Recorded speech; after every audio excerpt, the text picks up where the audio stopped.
Ladies and gentlemen, we are live. We are live and back at it again, folks. Welcome back to the Wrestling for Life Network as we bring you NXT tonight.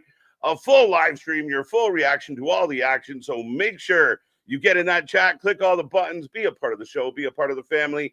And me and this pretty face will walk you through it all tonight. But strap in, strap on, grab your snacks, grab your feel good, and let's go.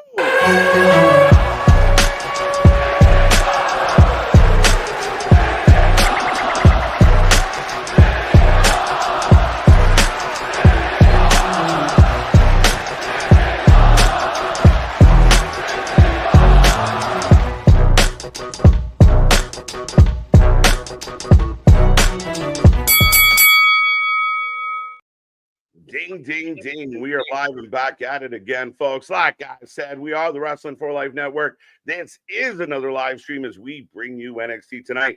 It's going to be a fun one, folks. The go-home show for Halloween Havoc, which we will be here live for, not only for a preview show, but the actual show. So make sure you hit like, share, subscribe, be a part of the family, be a part of all the fun, and get in that chat. I hope everyone out there is happy, healthy, and safe. You're feeling good, but if you don't know who we are, well, I am Mr. Evernight, KJ White, the Iron Man of YouTube. That is Big Nick.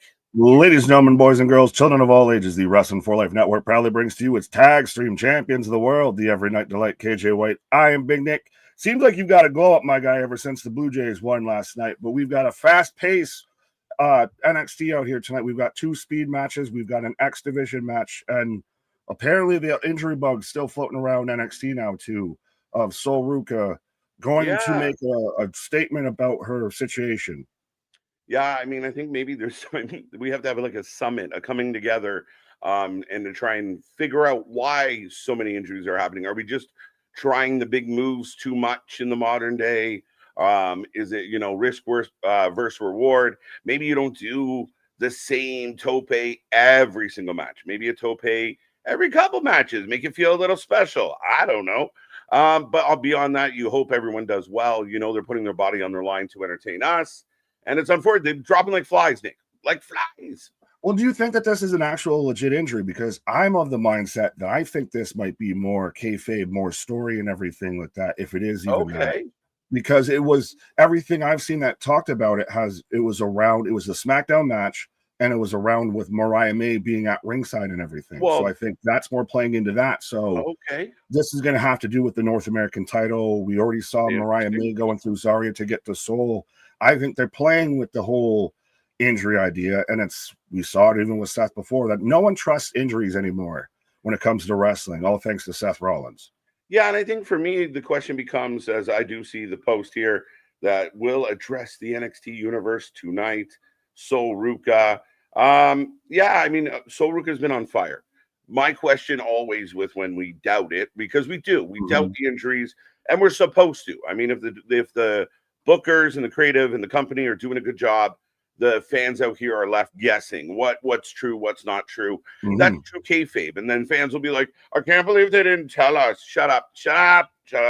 We're not doing it. But Sol Ruca, how would she, as the babyface, spin being hurt into her favor? Because Mariah May distracted her. That's where now she's going into the match weaker. It could deal to where she almost, do you think that she would have to vacate her titles? Okay. Well, I don't know if we get to that, but I still think it's going to be because of the distraction that might put her on the sideline, or she's going to be going into the match versus Mariah May already with that hamper. She's still going to fight through it, so it's going to give her a bit of an out if she does lose. Okay, I mean, for sure. Now, if she does have to vacate it, does it become Zarya going after Mariah May? Is that how we're going to settle that score for the next North American title holder? Or do we do a tournament? Do we do a battle royal? Do we do anything? We saw Monday night that they did the battle royal. Do we do a battle royal? We could do another battle royal. Will be very interesting. Folks, welcome back to the channel. Again, we're here all night long. We will be the live reaction to all the action. If you haven't been here before, welcome. Hit like, hit share, hit subscribe. We are climbing by the day. And again, go save your friends from bad streamers. Go collect them up. Let them know it's better. It can be done better. There's more fun to be had watching wrestling So bring them over here at the best doing it in the game. As yeah, I mean, busy week. Halloween Havoc coming up, Nick. SmackDown's adding matches. Sorry, Nick Aldis just announced a new match for Saturday Main Event. Things are moving. A lot of moving parts going on right now. Yeah. And well, we've got Halloween Havoc.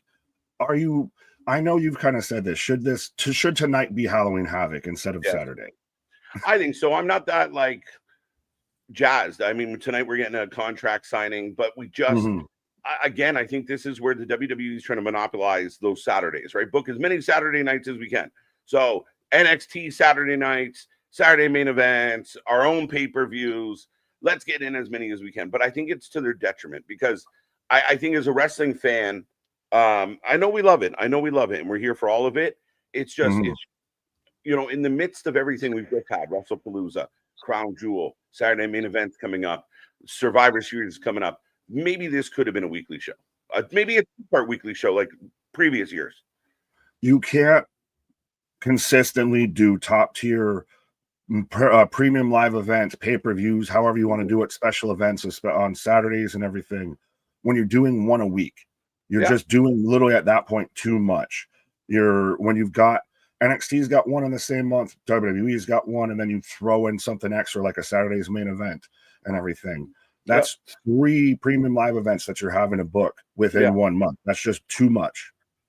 Yeah, and I mean, again, in a world where you're kind of judged of like, what have you done for me lately? I think that's what happens is, well, the WWE is struggling because WrestlePalooza wasn't that good. But that's like our fondest memory, the most recent memory.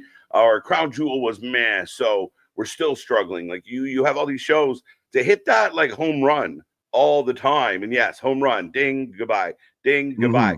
But yeah, I mean, to do it every time, it's impossible. You don't see baseball players going up there and going, 4 for 4 every night.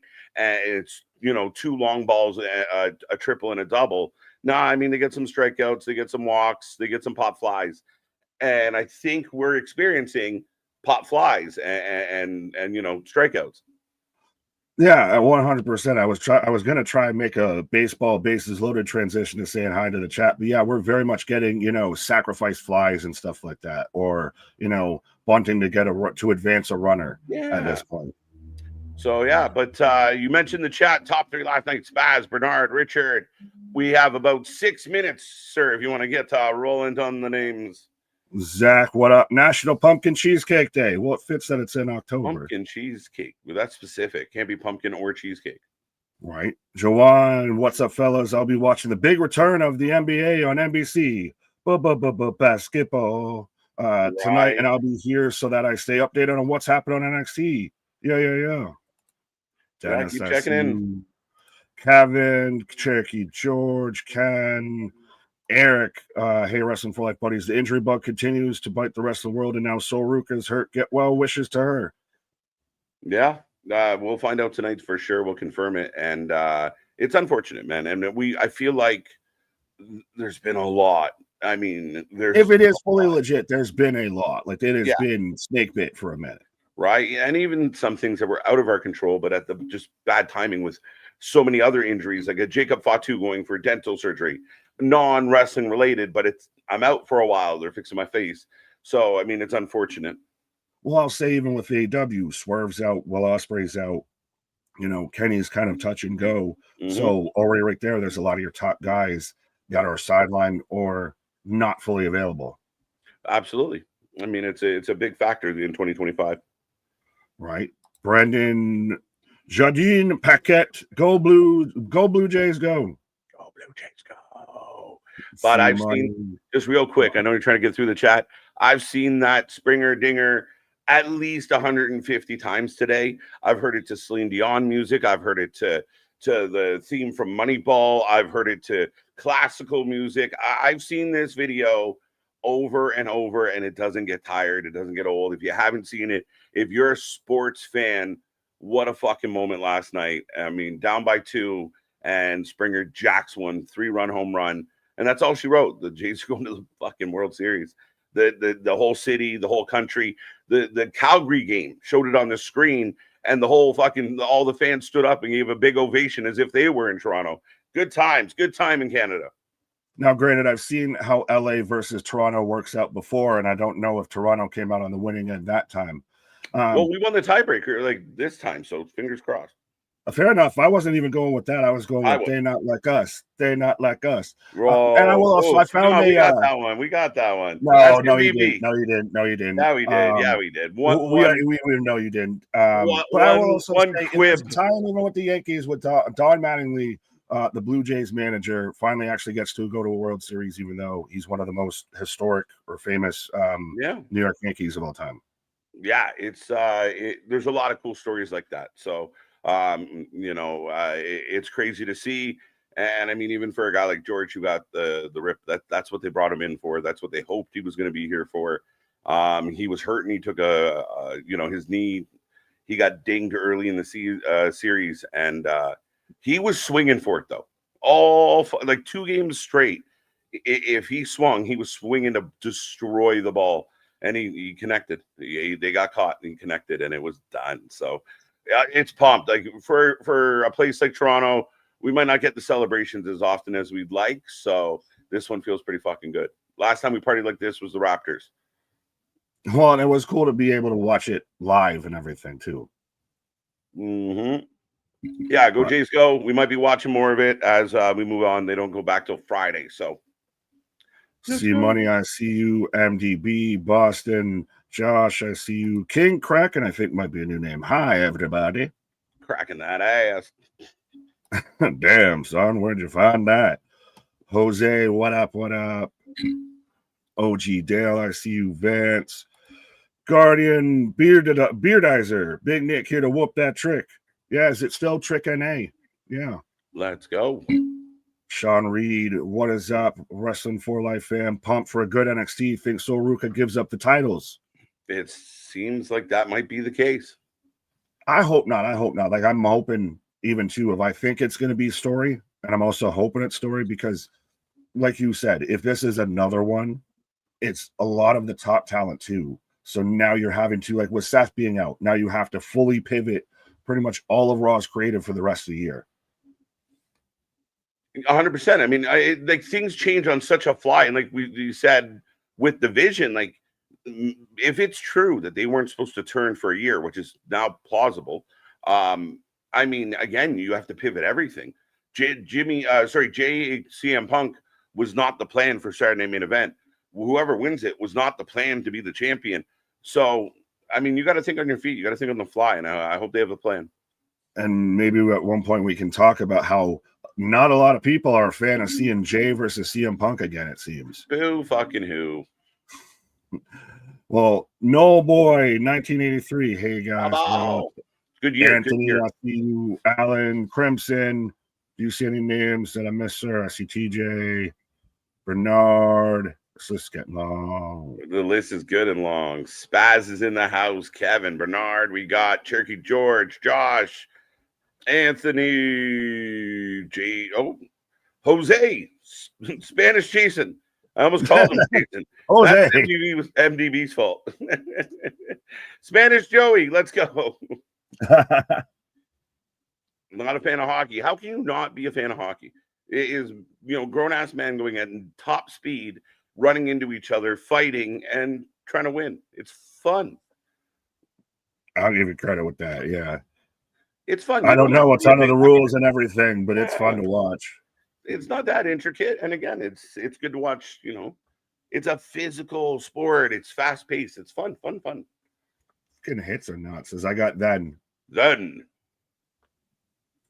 We actually synced up. I'm signed with Nick. I think it's all storyline. What happened to Soruka from Friday to now? Okay. It is forever between these, like then and now, and then it's there you go, forever. For a second. But blink and you miss it. I think we're pretty close though. But ladies and gentlemen, you can sync up at home. Together. We are together. Let's go. I don't really follow baseball, but I'm rooting for the Blue Jays. There you go. Yeah, I saw things post going out today that like all of USA is cheering for the Dodgers. Some people have claimed. One lady was like, screw Canada. They can shove their maple syrup up their ass. Go Dodgers. And she was a Yankees fan. The Buffalo Bills fan, strongly disagree with that woman because, as you saw even before, my Buffalo Bills betrayed me and were cheering on your Blue Jays instead of my Yankees. So, right. And if you win and you beat us, then we win halfway by proxy, a little bit, right? It's not as bad. We all win together, right? As we are getting the run back of all the things that went down last week with Ricky, with Trick. But we are getting a contract signing tonight on the show as well. Speed title tournament. Yeah, we get Fraxium back. Well, we get half. Yeah, shit. I keep forgetting. Axiom. It's the same thing with some of these tag teams nowadays. You get so used to calling them by the tag team name because it's so much of one person's name that you forget it's not their actual name. I was doing that earlier with Zarya. I want to keep calling her Zaruka. Like her new name is Zaruka. Zaruka Salt. But yeah, we were running this back in the in the highlight of the video package. So very interesting. Paul, are you guys gonna cheat? Listen, Paul. Sometimes shit goes down. Sometimes we lie, we cheat, we steal. Ole. But at the end of the day, we are back on regular program. The tape show is the tape show, and then one day we'll come up with a proper solution for it. Yeah, if we were really shows, we'd be able to afford a way to find a way around that. But yeah, no. Sometimes it just be that way, my guy. Like technically, I'm in the U.S. watching in Great Britain. You're in Canada. Got the Netflix when other people are watching on CW. Yeah, the fact that we coordinate as well as we do most nights. Yeah, we've had hitches. We've had our own personal power outage and bad weather and ups and downs and microphones turn off for no reason. But that's the fun of doing this 300 plus days a year, right? Absolutely. Yeah, and so they're replaying the that's where you called her an idiot for eliminating herself. Yes.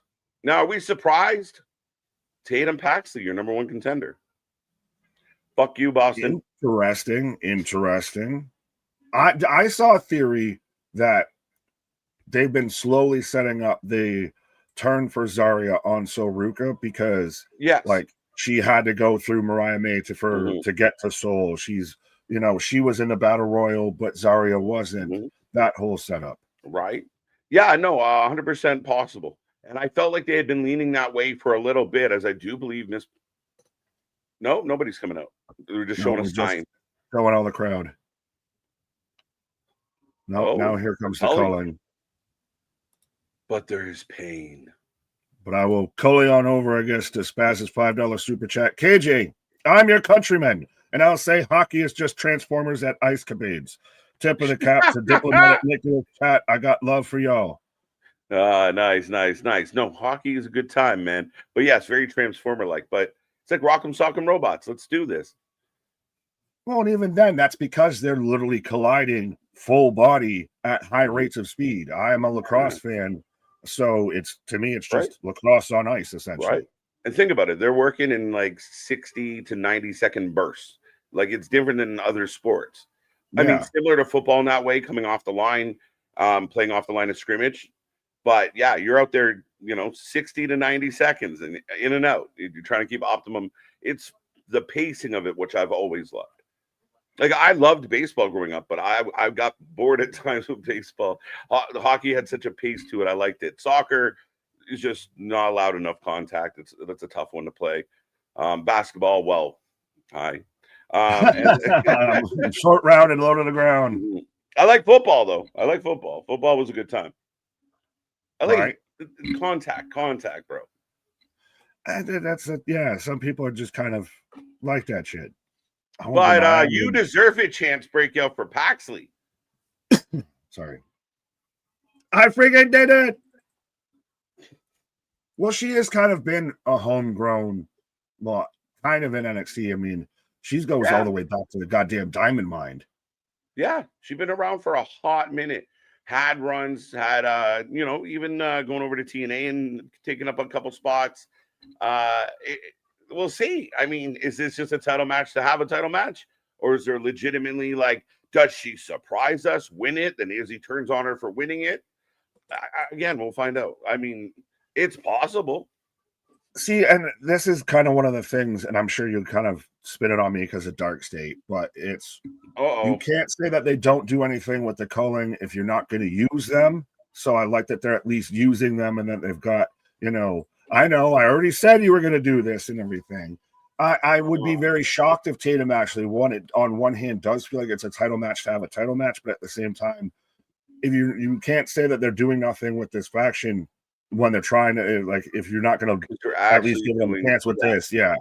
And I agree. Like, if they're not doing anything, people say, "Oh, they're not really using them," and then they start using them. Like, why are they using them? They're not good. You're like, well, wait a minute, we're in a pickle now. So Paxi gets the win, and people, oh, well, what about Jordan Grace? Yeah, everyone thought it was going to be Jordan. How'd that turn out for you? Like, you're not. Remember, we don't want predictable, but we want to know everything that's going to happen our way. I don't want you to tell me what you got me, but if you didn't get me what I wanted, I'm going to be real upset. Right. And what I wanted might have changed, and I didn't tell you. She's not within earshot. It sounds like my wife. Yeah. So Paxi right now giving love to the culling for having her back. Denisha, what up? What's up, Denisha? Fatal Influence coming out. King Kraken, I like the push Tatum is getting. She's kind of constantly been in this wave. She's been the ever-going tide in NXT. Mm-hmm. And I actually think Tatum and JC could surprise us with a decent match. Fallon is, honestly, I want to pull up a pic of Fallon from 2 years ago. To me, she looks like a completely different woman than she was when we first started. I'm not saying bad or good or anything, just an observation that when she walks out, she doesn't look like what she used to, politely.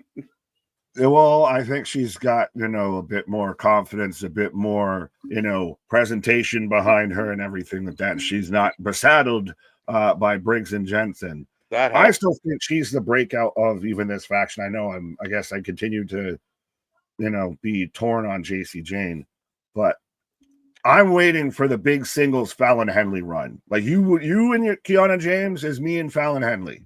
Yeah. And I will say I'm kind of with you with Fallon, though. Mm-hmm. Like a little more than you are with me on KJ. I mean, Laney's a bit of a wild card being added to this group. I don't even know if she quite fits. Maybe she just hasn't started, cosmetically getting into the group. But I think JC's done extremely well this year. I will give you that. Like, if you were to say pick out your breakout female out of NXT this year, might be her. Like, it'd be her, Soul, Jada. Yeah, but Soul's was already, we already expected that from her. Like, she was last year, I would feel. Really? No, I don't think so. I think it's 2025. She came blazing. Maybe I'm wrong. Well, I thought she was already kind of there. Maybe she's still hit another stride. But yeah. Miss Parker is probably a good one to be in that mix as well. Had a very strong year. Paxley, if she wins this, gets a notch, gets to jump up a notch. Well, Mariah hasn't been there that long. Jordan, maybe. Yeah, Jordan. See, Jordan's a tricky one because she's the one that came in with expectations and might right now be floating under those expectations. Yeah. Well, I think she's a victim of there hasn't a space for her fully yet on the main roster. Right. Kiana James is generational, says MTB. This is attaboy. KJ only like Kiana because of her initials. Yeah, you like Kalani Jordan and Kiana James, my God. I'm a simple man. Folks. Hey, this is a fucking hell of a promo from Tatum. You better bet your ass that it's my time after all this that I put in. Let's go. Oh. Big Tatum chance. I think they're very much setting up the split between Fallon and JC. They've been kind of that kind of side eye towards each other and everything. Yeah, I think that was building, and I think part of it was Jasmine, and Jasmine stepping away kind of hindered like the story a little bit, right? Because now, like, she was putting aggression, and they were kind of picking on Jasmine a little. And if Lainey now being new, you don't instantly start picking on her, so it kind of just, we got to kind of reset a little and let Reed get into this mix, right? Devin's wrestling sports opinions. Sorry I'm late, boys. Just got done my AW Wrestle Dream review. I went by it as fast as I could. I finished it and made it in a 9-minute video. I didn't want to torture myself doing play-by-play. What, like we do? Oh. Michael, does Zarya and Soruka split up tonight? Again, I mean, that's going to be a big part of what happens here if Soul is injured. Yeah. Oh, and Izzy says it's her group. Ooh. Kind of, man. Going a bit long? Anyone? Anybody? No, because you finally actually get something out of Tatum, and she's fired up out here. She's saying, I didn't sit there and wrestle through all these empty rings. Between Tatum Paxley and Wendy Chu. If we gave Wendy Chu promo time. If she could cut a promo and didn't sleep. Didn't sleep. Yeah. All right, touche. Weirdo. Ooh. Oh, here we go. This is literally the Mean Girls versus the Goth Chicks right now. Yeah. And JC did the old Batman, like, go get them, boys. Dale saying it's a 12-minute promo. I don't think it wasn't the full 12 because we had the video package. It's true. So slightly less, but it did go a bit long for me. Fair. But like you said, they're trying to amp this up and trying to really make us believers in Paxley. So just a little long. Not well, and I still think that they were setting up, like I said, with the Fallon and JC thing, because Fallon grabbed the mic and she's the one that responds after Tatum has the big fired up promo and speaks for JC. Yeah, as we got Stacks and Stackter. Like that they put them together. And when did Stacks just steal Jack Perry's outfit from Wrestle Dream? Right. That is funny. He does look like Jack Perry. But yeah. They both just doing the Craven the Hunter shit. Yeah, Stacks and Ariana have been a thing. I think they could use this in the whole fucking TNA angle. Romeo and Juliet. Yeah, kind of. But I don't mind this Staxton Stackter. Hey, these two are best friends. Did we just become best friends? I'm bouncy too. Right. They need to be a tag team. Right.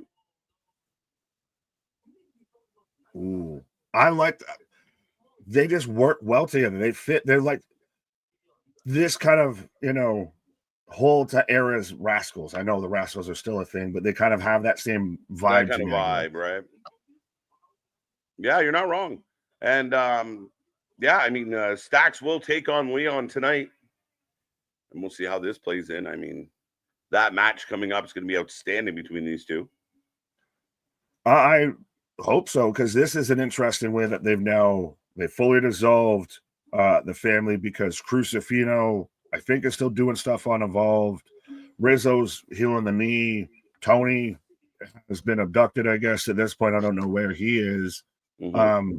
So I like the idea of like Romeo and Juliet kind of vibe with Ariana and Stacks, because you've got Santino there, the TNA chief. Yeah. Right.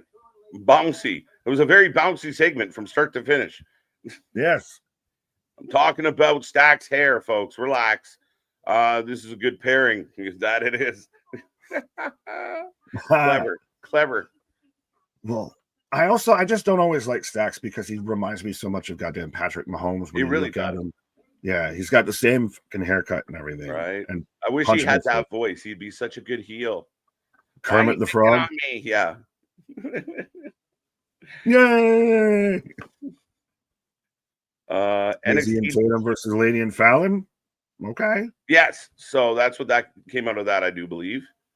NXT Fair enough, it would make sense. Do a great job of love angles. This is a good question. When have they really done them? Not many. Dexter, Dindy. They got married. What's wrong with that? Yeah, that worked out. I mean, until they got drafted. Well, got released and then came back and didn't broke come up back. with a note. What else do we have? You had Ashante the Adonis just being was horrible. Pimpin' ain't easy. That's no love angle, but that's an angle. Yeah, that man running around with Florzies in his pocket. Yeah, when's the last time they really did a romantic angle on NXT? That'd be the last couple. You guys can let us know if you can think of anything out there as far as NXT goes. I feel like I'm watching some Disney Channel high school sitcom. Who's this for? It's Welcome to Hickenbottom High, Boston. Live a little. I thought you just watch the wrestling and forget about all the other stuff. You just tune in and focus. You don't worry about there hasn't been any wrestling. There hasn't been a match yet. We're on commercial break right now. If I'm going to defend Boston with this, there hasn't been a match. I'm just saying, is this where we give them a pass and wait to see what happens in the ring, or that's what they look like? They need a hall pass right now because they got to get past the hall monitor to use the restroom.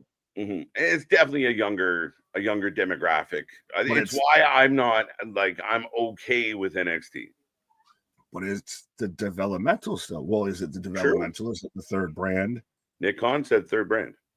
Well, maybe he's a con man. Right, but it's a sprinkle because we see some clunky stuff and some clunky matches and some talent that's still trying to figure their lives out. But again, I think it's a hybrid.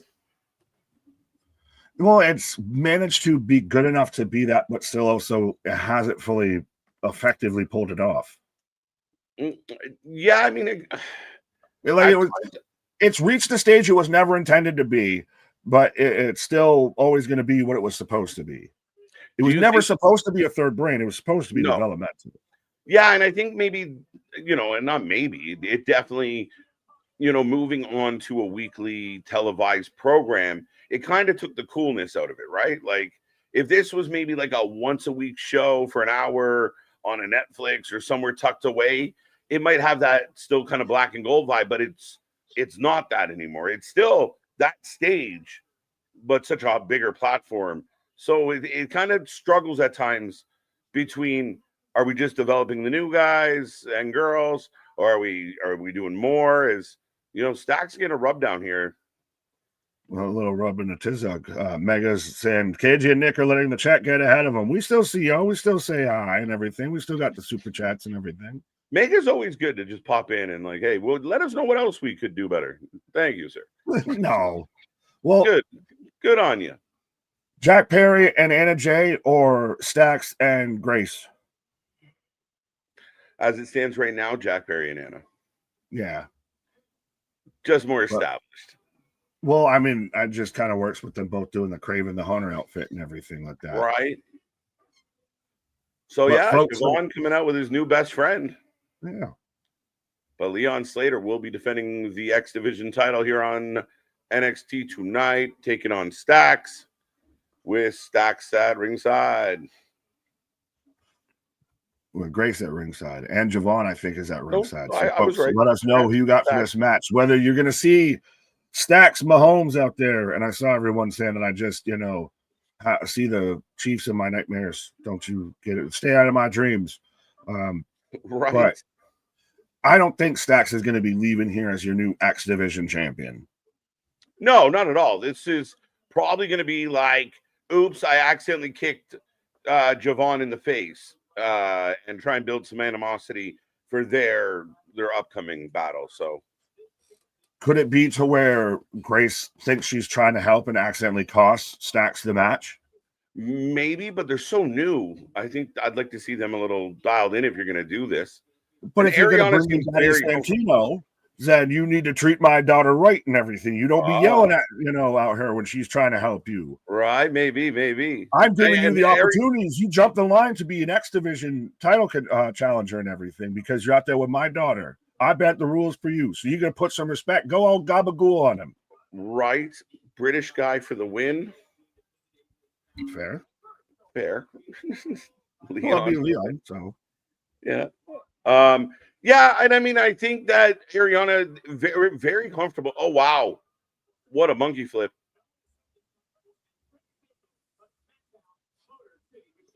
Stacks already struggling to get his wind.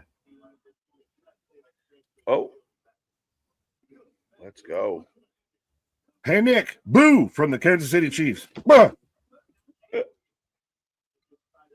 Why are Stacks and Daniel Garcia wearing Daniel Garcia's ring gear? Joe, He is. Shit, he is. Stacks and Garcia should be a tag team. They call them stacks of shit, folks. We'll call him Garpar. Want to go to the Garpar? Oh, let's go. Paul, I'm sorry, but you'll never see guys like Stacks and Tony D on the main roster. I hate saying that because I thought they had a great gimmick. Why? I get part of this argument because we're not sure. Does Tony D, gangster Tony D, work on the main roster? Does, like, you know, Stacks right here, right now, is just a serious Italian guy with an Italian girlfriend. That works. That could be, you know, do I see him world champ? Maybe not right now. That's a hard vision. But, you know, mid-card guy, a tag team guy, I don't see why it couldn't work. I just don't know if the Sopranos vibe is going to cut it. I would like to present, Your Honor, Nunzio, Johnny the Bull Stamboli, our buddy Vito, 100, Big Vito, actually, yeah, 100%. There has always been a time and a place for a Paisan gimmick in WWE. Right. Won't be top of the card, but we'll be on the card. Okay, that's it. I mean, that's fair. And I mean, again, time will tell on that one. Tony's been floating in the mist, but that was cool. He's having so much fun. That's the thing is, I love these two. I love Leon Slater and Javon together right there. So for folks who are watching, so Javon just grabbed the headset after Leon's whooping Stacks, and you know he walks off with Ariana Grace. Grabs the headset. We'll be right back after this commercial break. Yeah, he's even looking at Booger. Did I do it right? Did I do it right? Yeah.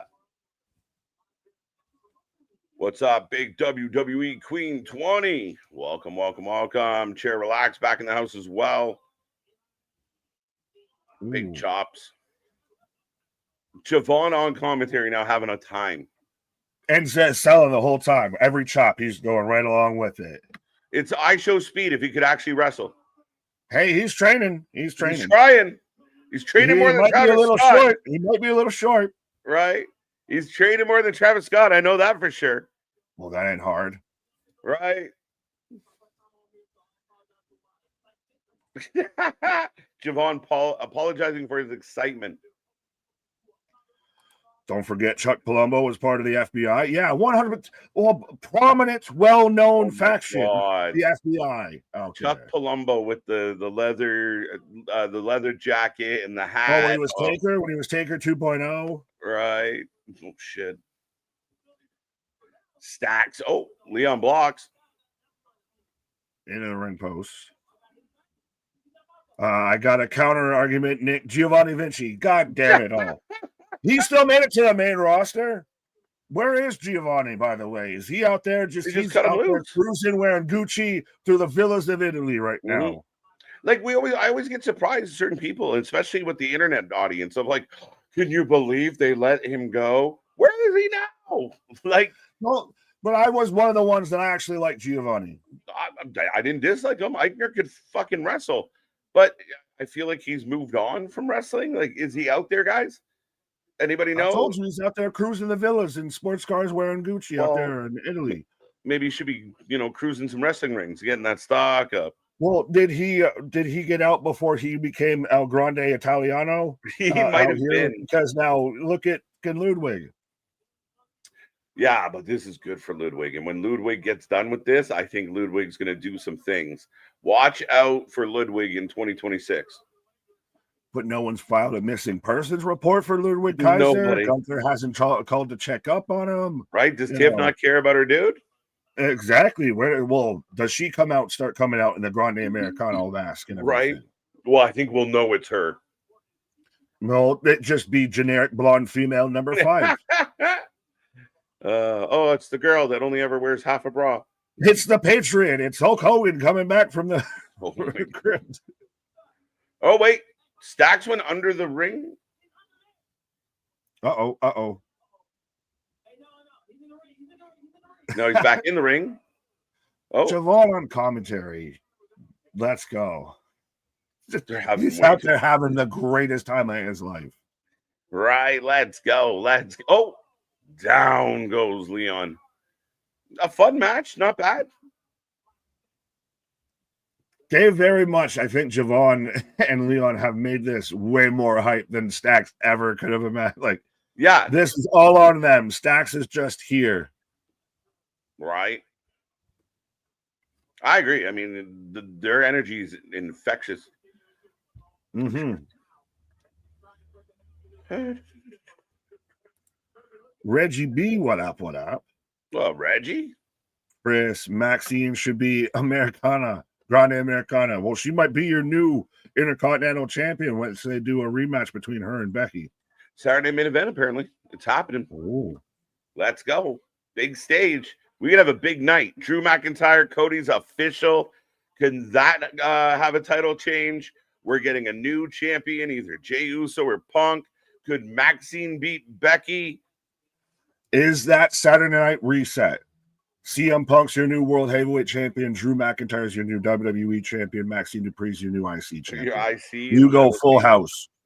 We'll see, man. I mean, you want to impress us? You want us to, go, oh, wow, these Saturday main events are so cool. Do a really good one because you've done a couple duds. No Goldbergs, no, whatever. The next one is John Cena's farewell. So we know we're not going to get a lot outside of John Cena's farewell. Like, that's going to take up a whole lot of the show. You could literally have one match on that show. Yeah, you only need one, right? And you just have an hour and a half of Cena video package. Thank you, Cena. Yeah.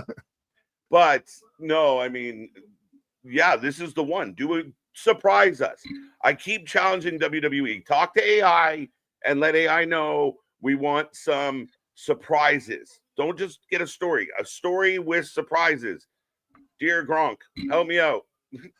Did you see the meme going around as listing ChatGPT as executive producer for Monday Night Raw? Yeah, it's so funny. And people really get fixated on certain things of I read one part of the article, that's all that matters. I saw half a headline.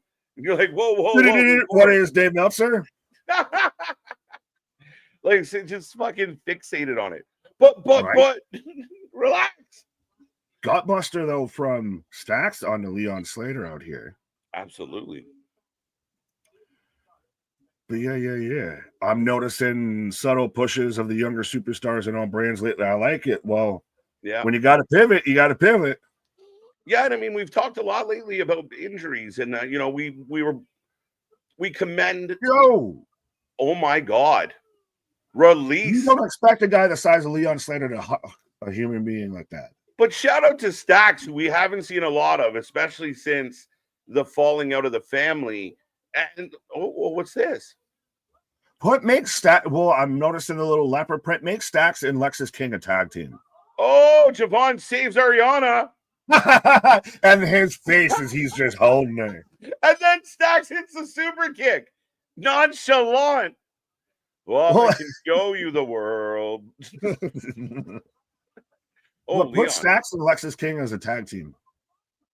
It might work. They ain't doing that. Oh, there you go. This Stacks Ariana thing could have some legs. They might be irritating enough to pull this off. I'm sure we'll stay abreast of the situation. Right, Stacks and Stackter. They can be called King Stacks. There you go. King the Stacks. Stars are already there. They're just waiting for their turn. Patience is a virtue. That's the thing. We have to be patient. There's too many, and not everybody can be at the top. And if you start calling up everyone from NXT, then what do they do when they get to the main roster and there's a bunch of superstars? Do we just start firing Cody Rhodes in the top part of the card? So there's a method to the madness. Yo! There's madness. Leon up and over. just straight cleans the top ring post. I think he's going to hit his head almost every time, and he clears it. I know we've got the basketball debut and everything, but this man's got the uppies. Swanton 450. And lands it. It's filthy. It's so filthy. It's, you know what, Nick? It's like... Would you like butter on that, sir? It's butter. Smooth like butter. There you go. But yeah, Javon's still having a time. Leon having a time. Stack's not so much. But he has some pillows to roll into and cry. Yeah. I may be mistaken, but didn't the last Saturday night's main event botch Goldberg's retirement speech after this match? Yes. Now that you know that allegedly Seth's whole knee thing was halfway at work, is it more that they just intentionally fucked with Goldberg? They really they knew they had the time. They just chose not to. I don't think they wanted to do it. I think they were like, fuck it, just give it to him. Like, I feel like, his whining, they were just like, fuck, we'll do it. Shut up and he'll go away. But I don't think they really cared. And then they got it. And then he was mad about who he got it with. And he was mad his speech got cut off. But I didn't want to hear him speak. Fuck that guy. So I don't know. But, we got lots of room for activities. Yeah, I respect you, bro. And it, boy, we stood on the same side. Yo, what if we're on the same side, like a tag team? Bouncy Inc. Coming soon. Yeah, oh my God. Folks, let us know in the chat on the comments if you're watching this on a replay or whatever. What is your tag team name for Javon Evans and Leon Slater? Is it Levon? We'll just call him Levon. Levon Jenkins. Oh, it got green. Iguana and La Parca. Yo, Javon and Leon versus La Parca and Iguana. Lucha. I don't care. Lucha. We're getting all the bouncy and the flouncies out here. That's what I mean. The people that don't want to watch like other wrestling shows, you're missing out on some fun shit. And I know, gimmicky, makeup, paint, but it's going to be a fucking fun match. Get out your tube socks, folks. It's going to be a good one. The entire crowd's just chanting Iguana. But wait, remember, there's people only watch WWE, right? No, out here we've got a TNA guy, we've got 2 AAA guys out here in an NXT ring. And honestly, if you're going back to knowing La Parca, you're knowing old school lucha, if not WCW. WCW, man. That you think the bloodline family tree is interesting. Check out this La Parca one. Yeah, it's like the snowballs in Simpson. Right. In the Simpsons. Let's go. Levon just makes me think Jethro, way too redneck. Yeah. Right. It's a little confusing. Where are they going to do? Is this going to be Halloween Havoc? Please, Lord Almighty, we on Halloween Havoc with La Parca and Mr. For no Iguana. reason, and I'm not even mad about it. Like I'm okay. That's just a fun time. That's just a fucking fun time.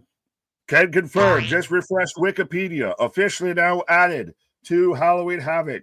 Source Wikipedia. Javon Evans and Leon Slater versus La Parca and Mr. Iguana. Hey, that's more sources than Vince Russo out there saying that John Cena's not happy with WWE and has been in contact with AEW. What the hell? Yeah, say that again. I said that was more sources than Vince Russo's statement of that John Cena's unhappy with WWE and his retirement tour and has been in contact with AEW. So says Vince Russo. Yeah, it blows my mind. It really does blow my fucking mind. The things he says, and I honestly don't think he believes it. I think he's legit doing it for like, bro, isn't going to be funny when all these marks freak out because I said this. That's what I think his approach is, bro. Who says bro more, Matt Riddle or Vince Russo? Should they just have a bro down? Oh fuck, dude, fucking bro off a cliff. Bro, But your boat. Chris Russo is a jabroni. So yeah, Vaughn Evans and Leon taking on La Parka, Mr. Iguana. I think that's excellent. I really do.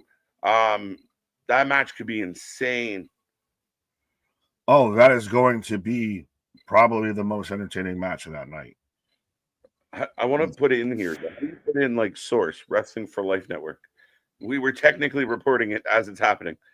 Yeah, so there you go. So, folks, anybody that know how to fuck with Wiki? we announced it first. We broke the news. Somebody go to Wiki and just put us down as the source for a bunch of the shit. Do it. Iguana Express. That's not WCW La Parka, is it? No, it is not. And again, it's the La Parkas are kind of like the snowballs in the Simpson household a little bit. Like, we don't know what number they're on anymore. Yeah, there's parkas everywhere. But they all have the same vibe. Like it's just in their DNA. They all dance. Well, this one's like extra skinny. He's the skull and bones of this whole. Yeah, there's a couple husky parkas out there for sure. WCW with the guitar and everything with that. That man, especially towards the laters, was the chairman. Beefcake. Right, he's like the OG chairman, the first chairman of the board, you'd say. Right, but yeah, I mean, again, if people want to fucking be just Debbie Downers and Humpty Dumpty and slip off the wall and moan, but I can't believe they booked this and just who cares? Like, again, there's a history loosely between NXT, AAA. Some of these people have interacted before. Javon and Leon want to be a team, and here's a team to challenge them, and it's gonna be fun. Right, what is there to really complain about with this match?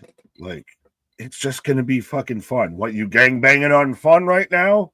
That's what it is. Right. You see Leon and Javon, and they're having a goddamn ball. They respectfully got the best match we've seen out of Stacks tonight.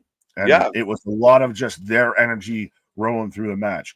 And you tie that over with Mr. Iguana, who's still over from Worlds Collide, where you had all of NXT chanting, Iguana, Iguana, and you throw in a La Parka. Yeah. It's going to fit the spooky vibe because you got De Los de la Muerta and everything. And I know I butchered Spanish there, but it's going to just be high flying and bouncy and flouncy. It's going to be all the fun. And again, I mean, I think this is where, I kind of had a bit of an back and forth with a guy today of just like, when you have that tunnel vision, like this is the only thing that can be good, you miss out on some fun shit like this. But thank God some people's favorite hobby is pretending to hate and watch anyway. But right, I digress. Go ahead. But yeah, we got 3 letters in front of it. Yeah. We got a speed train. I'm going to be speedy. I'm going to speed my ass out of here for a second. You speed over there as I got Lady P talking about not La Porca, the fluffy La Parka. But yes, we got WWE Speed, which one of the tournament matches is going to be happening right now, because I know we've got Axiom versus Sean Legacy, and I think there was another one that was announced for tonight. Yeah, Zachary Wentz versus Jasper Troy. So I don't know if Jasper Troy exactly, is who you think of when you think of Speed, but this should be a hell of a match. Granted, do this during a commercial break. I don't know how I feel about having a 3-minute, knowing that a match has a maximum time limit of 3 minutes. It kind of rushes it a little too fast, in my opinion. Because even then still, if I don't know that there's a set time limit, then it could end whatever. So there's that suspension of disbelief. If I know that it could go a little bit longer, then you've got a little bit more time for the in-ring psychology. You've got a little bit more time to set up the story of the match, versus this feels like by the time you've already got the bell rung, you've got to be working towards the finish. A little bit. Can La Parka be a good base for Javon and Leon's aerial antics? Should be your only question for this match. Well, I think he's going to have his own aerial antics, to quote you there, sir. So I think it'll go all the way around. As Jasper Troy's out here, and I'm surprised he's not a guy that is kind of in their mid-card division on NXT right now. He's the guy that instantly came off of LFG and then turned around and is challenging Obafemi for the world title. So he's the guy that, to me, you could do something with. It popped into my head and I don't want it to happen, but if you put him in a team with Briggs, if you want to just kind of big, badass, burly, as we've got the Grandes, Los Americanos is now their official tag team name out here. So basically, Pete Dunne and Tyler Bate, for those who can't tell through the mask. But Jasper Troy and Briggs is a team that, if you need tag teams, you could do it. But Briggs has kind of become their, almost a little bit of their abyss. He does the black hole slam. He's got the chains. He's got the tattered clothes and everything. And he works really well as a big guy. So I don't know how he fits well under this whole speed bracket. But Jonathan Mitchell, folks, let us know who you got, folks, for this match. I said folks a lot there. Who you got for this? Whether you got Jasper Troy or Zachary Wentz. Oh, kind of fails, no sells that Hurricane Rana. Jasper Troy for the win. Laporky, Zapig, Clay, what up? Wrestling Proud, I seen you.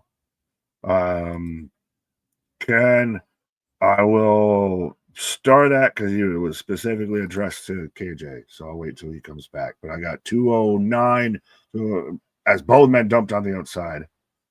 DDP Cutter, hi KJ1 and Big Nick. Shout out DDP Cutter.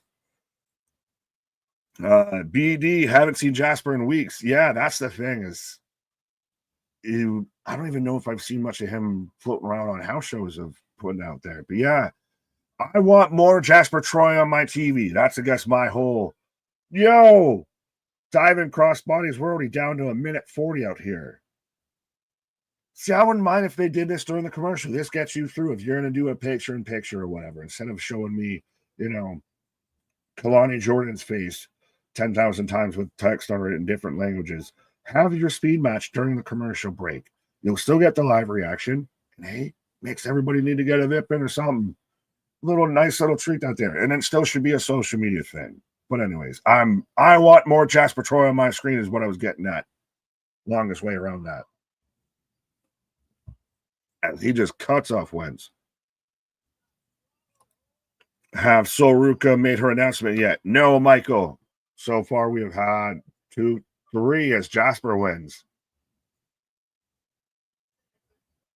So is it going to be one of those because Jasper is so much of a force that everybody else that's your Zachary Wentz's, your Sean Legacies, etc., that are in the tournament are going to just get smashed by him? I wonder if we get a lot of call-ups after Havoc. I've heard there's been some talk. I mean, obviously, Kalani's getting kicked out of the hey, shout out Kelly Armstrong in the NXT locker room after she dropped the Evolve title. But so yeah, the NXT women are dumping Kalani Jordan's gear and everything out in the hallway because she chose Team NXT. Hey, Tara May still out there making a little cameo, but Jordan's out here trying to comfort Kalani. Yeah. I wonder if we get a lot of call-ups after Havoc. So that's what I was getting at. Of Alba's probably going to end up on the main roster soon. I wonder if they're going to do something with Jordan, depending on space and where they can fit her in. I think you might see maybe also a guy like Trick get called up and paired up again with Carmelo. You might see more men get called up than you would women. I'll put it that way. But yeah, I could see it at least a couple, I'll say. As I'm in another commercial break right now. So I will remind everybody, we are the Wrestling for Life Network. We do this for anything and everything when it comes to pro wrestling. We're back at it like a jackrabbit tomorrow for Wednesday Night Dynamite, the fallout from Wrestle Dream of how do we follow up Fish Tanks and 12 Bouts Monet? What's next for AEW? And especially now the heel outs. And then Thursday, we've got the Halloween Havoc prediction show, Friday night SmackDown, and then Saturday, Halloween Havoc, the week before Halloween. We're tricking and treating out here. And does Trick end up your new NXT champion after off of Ricky Saints? Can you see Javon turning heel? I can't ever. Not for a very long time. The guy's just got too much of that happy-go-lucky energy with him. He's too energetic and too just fun to be around that it's hard to boo the guy. The young talent in NXT is unbelievable. One of the best NXT rosters of all time. Say it louder for the people in the back. NXT's one of the best rosters that they've had right now. Literally, that's why you've now got shows like Evolve, why you're having even, developmental shows to the developmentals, why they're still expanding here, they're expanding there, why certain talents are working working much more with TNA or AAA and everything, because there is so much talent that they have to go around. The depth of the roster is, I think, at a different level to an extent of they're still, I think, a little bit trying to develop more top level male talent. You've got your Obas, you're hopefully going to get Saints, Trick. Beyond that, I think you've got Javon might be a guy a little later on. I know Brian Alvarez is going to have a connection because he's there to right now instead of the future. They're still barely 21 years old. They're still finding everything. They're still having fun. If you want to bring them up, cool, but I think they'd be in a mid-card for a bit, and you'd have to have them be there for a while before they fully evolve to that level. But there is a depth of talent throughout NXT that I think is top tier. As I wax poetic. Who wants Lola Vice to go to SmackDown? Well, I think definitely you, Jonathan. I don't know if I'm specific as to what show she has to go to. But I could see her very much on the main roster at some point. Well, I think all the talent. Jey Uso or CM Punk, who wins that Saturday night's main event? I right now would take Punk. Of him as your top guy. You already have Jay tied up in everything with Jimmy and Roman. You can have Punk work everything with the Vision, with Braun, with Heyman. You can have him work stuff with LA Knight. You could have him, even if you wanted to still tie into something with him and Jay or whoever. And when Seth comes back, you can still, if you can find a way, you can still work it that way too. If it makes sense. So that's where I go with it. What? I'm in the back. I couldn't hear you. Yeah, well, I'm going to say it.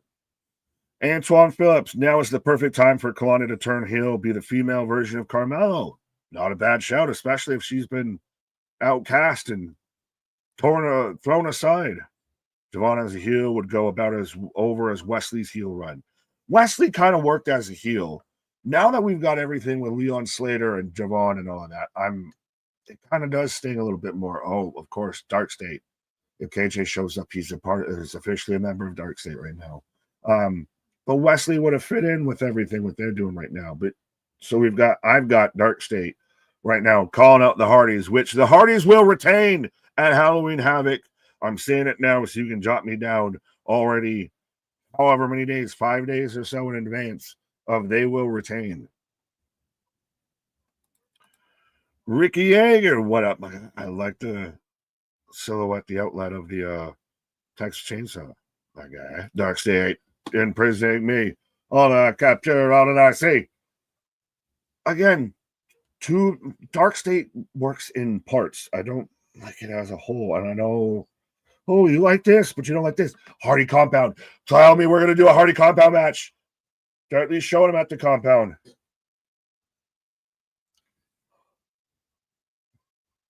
Yes, tell me.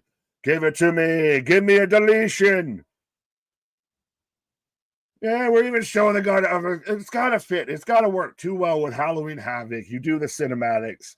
You get the whole little hair. You'll get me actually to like Dark State with them doing a Hardy compound match. It's like Christ Almighty, what was Jericho's goddamn faction in AEW? Why am I blanking on the name that had Jake Hager, Dana Garcia, anybody know what I'm talking about, or can give me the name, when they had their Hardy compound match and everything like that. But yes, they're into the lake of resurrection. It will be deleted, or reincarnation. We're getting a deletion match. What does Darkseid have to do for you to get over with you? Have a deletion matches. We're getting woken Matt Hardy out here. So we're getting a Hardy compound match. Let's go. Oh. That's the thing, is it's to me, if you're going to go full off the walls, go full off the walls. And that's what this is. Full off the walls. The learning tree. No, it wasn't the learning tree. Jericho Appreciation Society. JAS. Thank you, Anthony. Yeah. I knew there was an A in there somewhere. See how hype Nick is for Dark State match? Yes, because we're getting the Hardys do not lose deletion matches and Hardy compound matches. It's one of those, they're the final boss moments if they very much win this. We've got Brother Nero.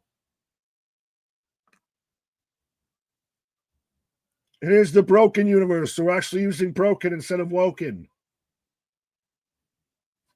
Everything goes. So we're going full spooky dookie. A broken rules match. Let's go, Senor Benjamin. Or what would it be? If it was Hogan, it'd be Senor Shelton. Broken rules.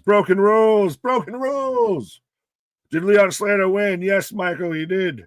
He went over Stacks as we've got broken rules out here. So we've already had 2 big announcements for Halloween Havoc. So is it a 4-on-2? Because it just says Dark State. Yes.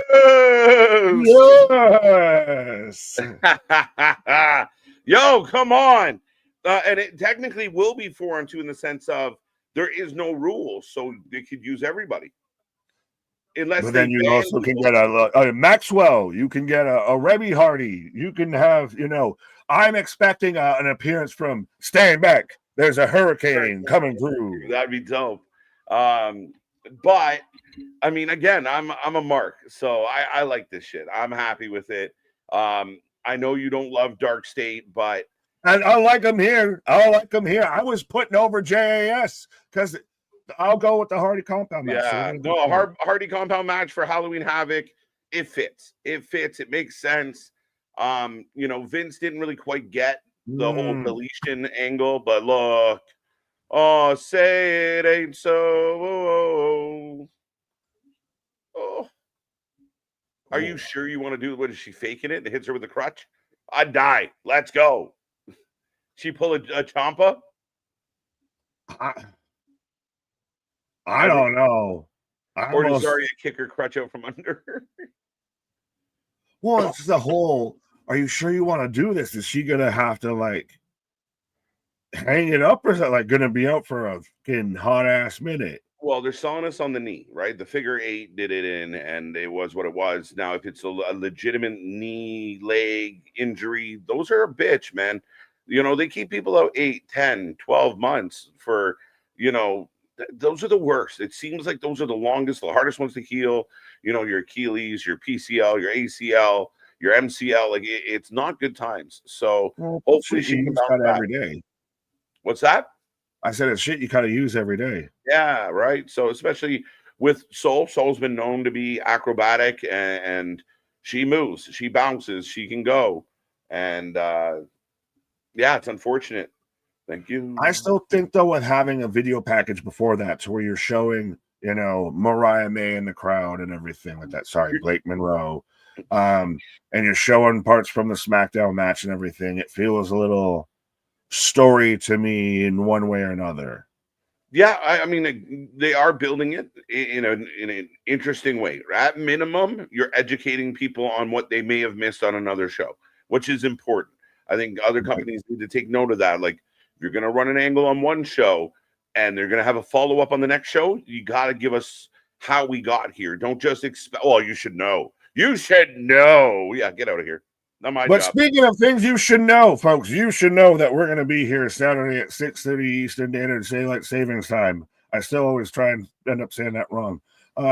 For Halloween Havoc, which already out the gate, I think just tonight has added a little oomph, a little pizzazz to it now. We've got Javon and Leon Slater versus Mr. Iguana and La Parka, and now we've got the Hardy compound match, or the broken rules. They actually said broken instead of woken. Yeah, broken rules. It's still broken, Matt Hardy.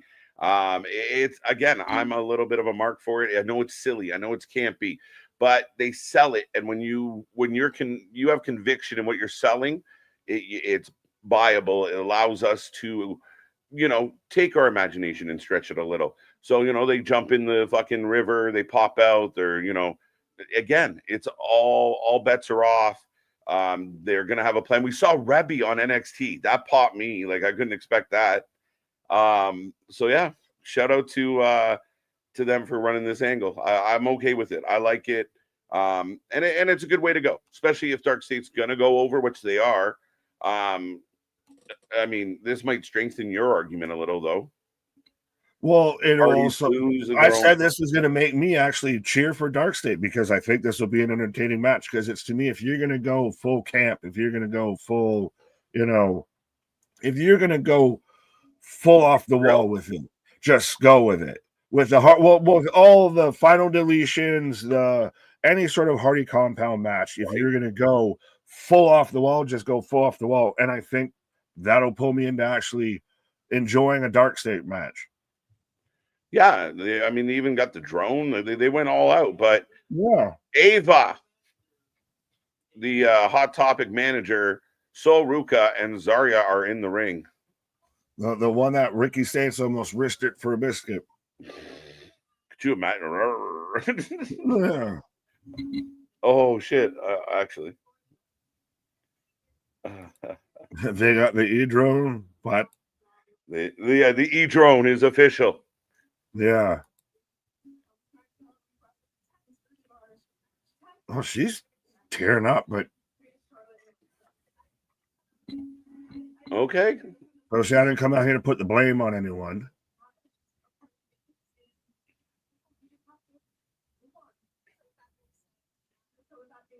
I hate to sound like an asshole, but I don't believe that she's actually this emotional right now. I'm not sure. I'm waiting for someone to kick out a crutch or something, or for someone to get smashed with something. I'm still unsure if she's acting or not.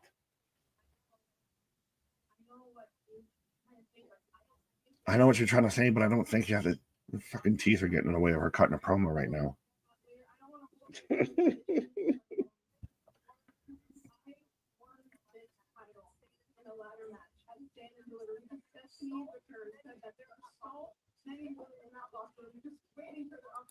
Soul trying to steal the moment from Marshan returning to Boston. Oh, wait a minute. Blake Monroe story. I don't know. Does this just set up Blake and Zarya?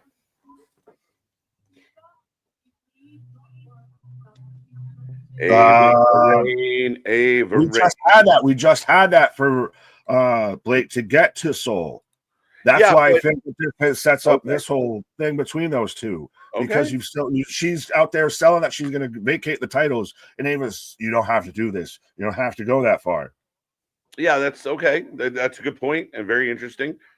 Because if it's genuinely a serious knee injury, Ava wouldn't be saying that, right? Right. Well, if this was seriously, if she's actually, I have to end this. Like, I mean, if you're gonna do it, like we saw last night with Monday Night Raw, to where when Braun ask for it, say please.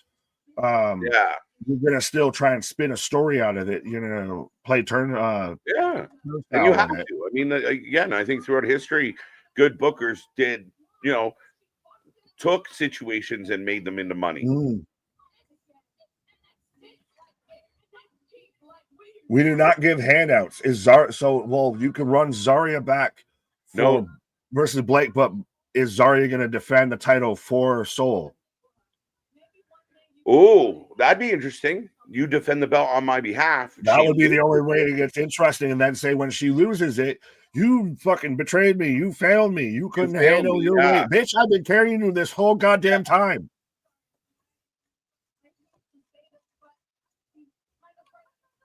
Yeah, we'll see. I don't know when I'm going to be back. So it could be in a week. It could be in 3 months. It could be in 2 years. We don't know.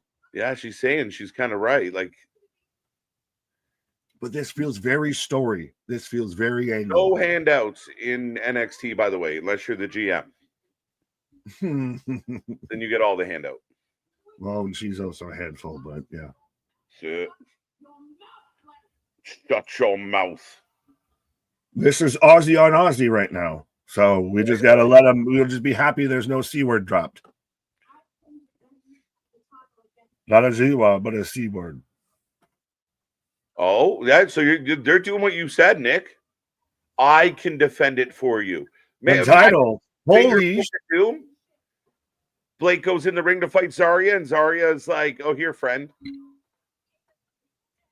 Hey, but don't you dare. Hey, again, so that's the second time tonight. I want sources, Wrestling for Life Network, because we said it literally before it happened. There you go. She asked me, not you. Now get to the back of the line or I won't do your refund. You're fucking class president ass. Yeah, so it's up to Soul.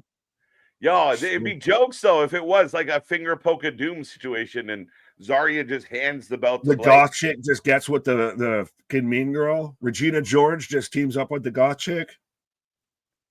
Yeah. No, I think it's to where Zarya ends up failing because she already lost to Blake Monroe to get her shot, so she loses the belt, and then Soul's, what the fuck? You told me you had this. Nickstradamus. Nickonomics. No, we've already done the someone had the Stramus gimmick on here and they didn't pan out. Don't you curse me with that. His future wasn't nearly as bright as he didn't see the future before him. So now Blake Rose is going at Ava. So this screams though story that she's it's. But this makes me believe. This makes me believe the injury is legitimate. Oh, she just rips it off her. Give me this. But see, look at Soul's face. This is, to me, you're selling the tension of she may legitimately need some actual time off. Fine, valid. I don't think it's anywhere near as serious as they're selling it. Yes, but I do think she is legitimately hurt, and she's going to go out on an angle. This is what we're going to leave these doors open. Fair. I would disagree because I still think that we're still going to. Say she's off for a few weeks.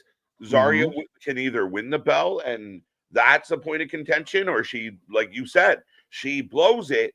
So when Soul comes back, she has two possible rivals upon her return. Fair enough. I thought you were saying it was going to be more like in the next 6 months. Well, we don't know. I'm fine with like a couple weeks, like by November, middle of November, December. Yeah, like I don't know the time frame at all. So, and again, I think if you're doing the angle, it gives me optimism, but I don't think the injury is completely zero. Oh, yeah, I think we're both agreeing that it's probably there's some legitimacy to it, but it's more she might, not be out as far as I think she is versus you, but I thought she were going to stay longer. That's all. Yeah, no. Yeah. Yeah, we were rolling on, and we got more to come. The next speed matchup is about to happen. Jack Cartwheel, right? No, Sean Legacy. Yeah, on that disrespect, I'm going to go speed off, and I'll see you maybe in another 6 months. I got a knee injury. You defend my North American title. Right? Nick and I are taking our pauses on the speed matches here tonight. But, folks, show rolls on. We are in a commercial break. And we got more coming your way. We're back at it tomorrow for Dynamite. The fallout from Wrestle Dream. Tomorrow's going to be a fun one. Lots to talk about, lots to get into. And again, we're going to break it down. We're going to get into What happened at Wrestle Dream? Was it good? Was it bad? How does Tony Khan follow up the pay-per-view? And I've seen some people that have held on all week that this was a good pay-per-view. They don't all have to be perfect, guys. They don't all have to be good. You can't say every single pay-per-view ever is great and that nobody else ever puts on a good show. TNA doesn't put on good shows. WWE doesn't put on good shows. But we will be here tomorrow to break it all down. I hope they got some tricks up their sleeves, going back to, I believe, a regular 2-hour show for the first time in 3 weeks. So we'll see what that looks like as well. Thursday, our predictions and previews for Halloween Havoc. We will be here live at 8. Friday, we got SmackDown. And then, of course, Saturday, we will be here for Halloween Havoc. We got so much coming your way. Saturday main event's on its way. Full Gears around the corner. More TNA pay-per-views, as well as Survivor Series, of course, at the end of November. John Cena's last match. More wrestling than we can shake a stick at. But get in that chat, be a friend, tell a friend. We want to keep climbing. We want to keep going. We want to keep growing. But Sean Legacy deserves to be on NXT. It's early, but he's close, Richard, and he's been able to show himself off a little bit this match. Again, if you like the 5-star kind of Meltzer special, this is it. Like, this is that match, right? Sean Legacy, Axiom, they're going to, just like Javon and Leon, it's going to be a bouncy one, folks. And just for MDB, there you go. Just for you, MDB. Where are we going with this? There was a good pay-per-view in there somewhere, KJ. You're not wrong. That's fair. I mean, again, you guys were here for the ride with us, and you get to see our natural, authentic reaction to it all. So when the show started, we're hyped. We're full of energy. And then we saw it kind of dissipate as we went on. And maybe part of that and part of this ongoing discussion is, are the shows too long? Is there too much on the shows? Are the matches too long? Concerts have ebbs and flows. Even the heaviest of bands have moments where they slow things down for a moment and then build you back up. That's part of the fun of the ride. If you're just trying to go hammer down for 5 straight hours, it's hard to pull off. And Tony's almost proven that he can't do it. So we will talk about that tomorrow as well. But it wasn't all bad. It wasn't all bad. And I feel bad for the good stuff that gets overshadowed by a fish tank. You know what I mean? Like, if you went out there, if you were Thekla and Jamie Hayter, who opened the night with a banger of a match, you were all but forgotten by the end of the show. And that's heartbreaking for them. Oh, it will happen once I watch Halloween Havoc on Saturday, October 25th. I'm not sure. I think you're claiming the predictions title. So we'll see. It will be on the line. Every pay-per-view, all the pay-per-views. What'd Money say? Every pay-per-view is the best of all time. That is my issue. Like, it's okay to say it wasn't the best show, but every show, every Dynamite's the best Dynamite. Every pay-per-view is the best pay-per-view. Like, if you have a favorite sports team, not every game is their best game. You got a band, not every album is their best album. Favorite movie director, actor, not every movie is a fucking banger. It's just the way it is, guys. But this idea that they never miss, get the fuck out of here. We're being ridiculous. By the way, we're back with NXT Anonymous, which we've been dabbling with, and we're having a little powwow between Briggs, Tavion, and Miles. Which, Briggs says, I guess you didn't hear me to Miles. Not very polite.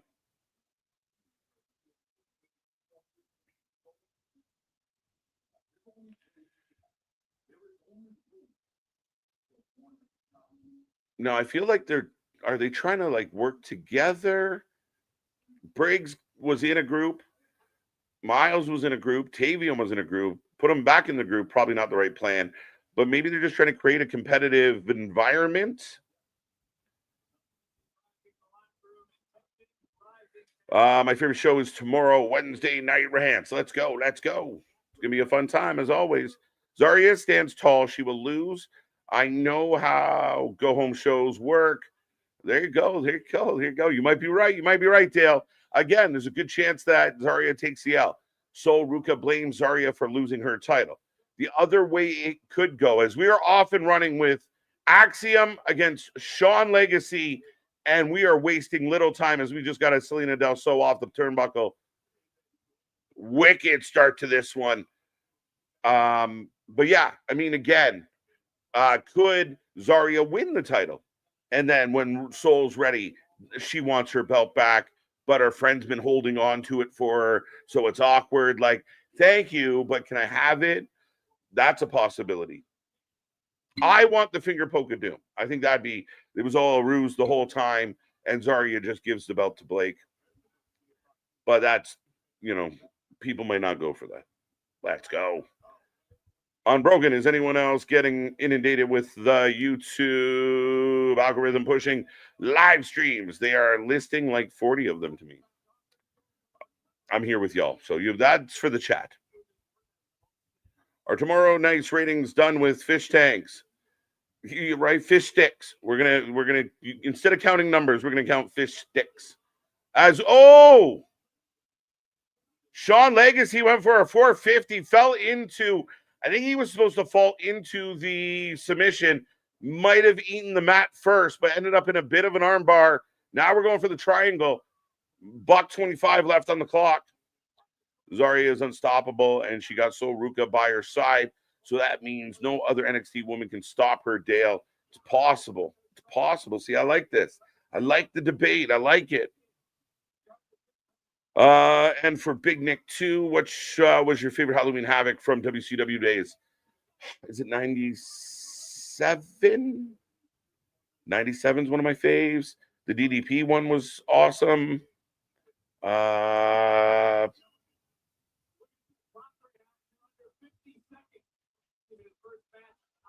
Let me see. Let me get some points of reference. Yeah, 97 was a good one. When they did a few in a row in was it Halloween Havoc where Psycho Sid broke his leg? Was that a Halloween Havoc match? Look, back and forth. I like this argument. But yeah, I think 97 is one of my fave. I think 2000. What was one of the last ones? I know it had issues, but what was it? DDP and Macho Man. And Axiom wins with 2 seconds left. Woo! Fast match. 3 minutes. Miles Bourne. 10 seconds. No, that wasn't. Okay. Enlighten me. How do you get Briggs and I still got Legacy in the ring? Briggs happened before Legacy. Now we're both confused.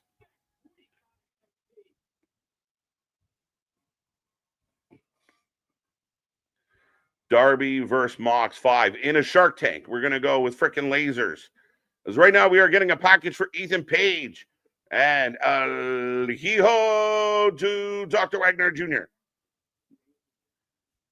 A Day of the Dead match. So do you guys notice no spin the wheel? No, let's make a deal this year. But we are getting stip matches. We've already added the Hardy compound. Now this is going to be a death match as well. Not a death match, a no DQ match. They're trying to sell it big. So we are getting stipulations added to these matches, but no spin the wheel. Do you guys like the spinning the wheel?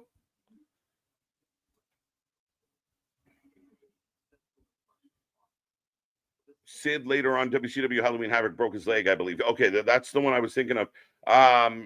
Again, it was I remember watching that one live and watching Sid come off the second rope and snap his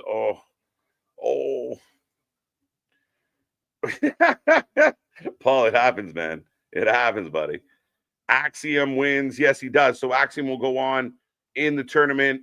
As right now, yeah, they're selling us on Ethan Page. The carnage Ethan has caused. Going back to last year when he had his double wrap. Yeah, Legacy's good as hell. Absolutely. Oh, up next, some tag team action. OTM taking on Hank and Tank, folks. Who you taking? Who you taking? Who you taking? As we take a prediction on every single match. Don't forget, we take a rating at the end of the night. So make sure you stick around and let us know how you felt about the show. But I'll put a poll up for this one. I didn't for the last one. But Hank and Tank taking on OTM. Anybody excited about OTM? Anyone think it's good that they're back? Does anyone see potential in OTM? I mean, two big athletic men. If they can pull it off and they have some semblance of charisma, they could be a force. They kind of got steamrolled a little bit by Jada Parker and her popularity, but we'll see. I don't know what to come back on all of that, but it all seems to fit and everything, and how fitting tag team back again as we got the tag team action, my guy. There's a Jada Parker joke in there somewhere, so she don't even know. She don't even know, my guy. You hold that comeback, sir. 100%. But I wanted you to see I that. still think, like, I don't mind OTM if they're going to actually come out. We need some tag teams in this division. This has almost become the dark state division. It's put the tag team division in a dark state, in a dark place, my guy. Yeah, I mean, it makes it very interesting how they're setting this up. So OTM versus the Hardys, that don't do nothing for you? No, I think OTM versus Dark State might work better. Like to get to the Hardys? For an actual match and athleticism and kind of being, the Hardys are great, yeah, but they're not, do you worry that OTM might be still a little too green, that they might not have the best of matches with a team like the Hardys that are going to have to work at a veteran's pace? Yeah, I mean, again, that's going to be a very big question as far as how they, are they ready? Like, again, we see them. We've had, bits and pieces of them before, but what can you do? Do you have charisma? Can you cut a promo? Are you able to get yourselves over? And how sturdy are you in the ring at this point? Right. Harrison, what up? Oh, I heard you, though, talking about the old school Halloween Havocs as I'm in a commercial. Yes.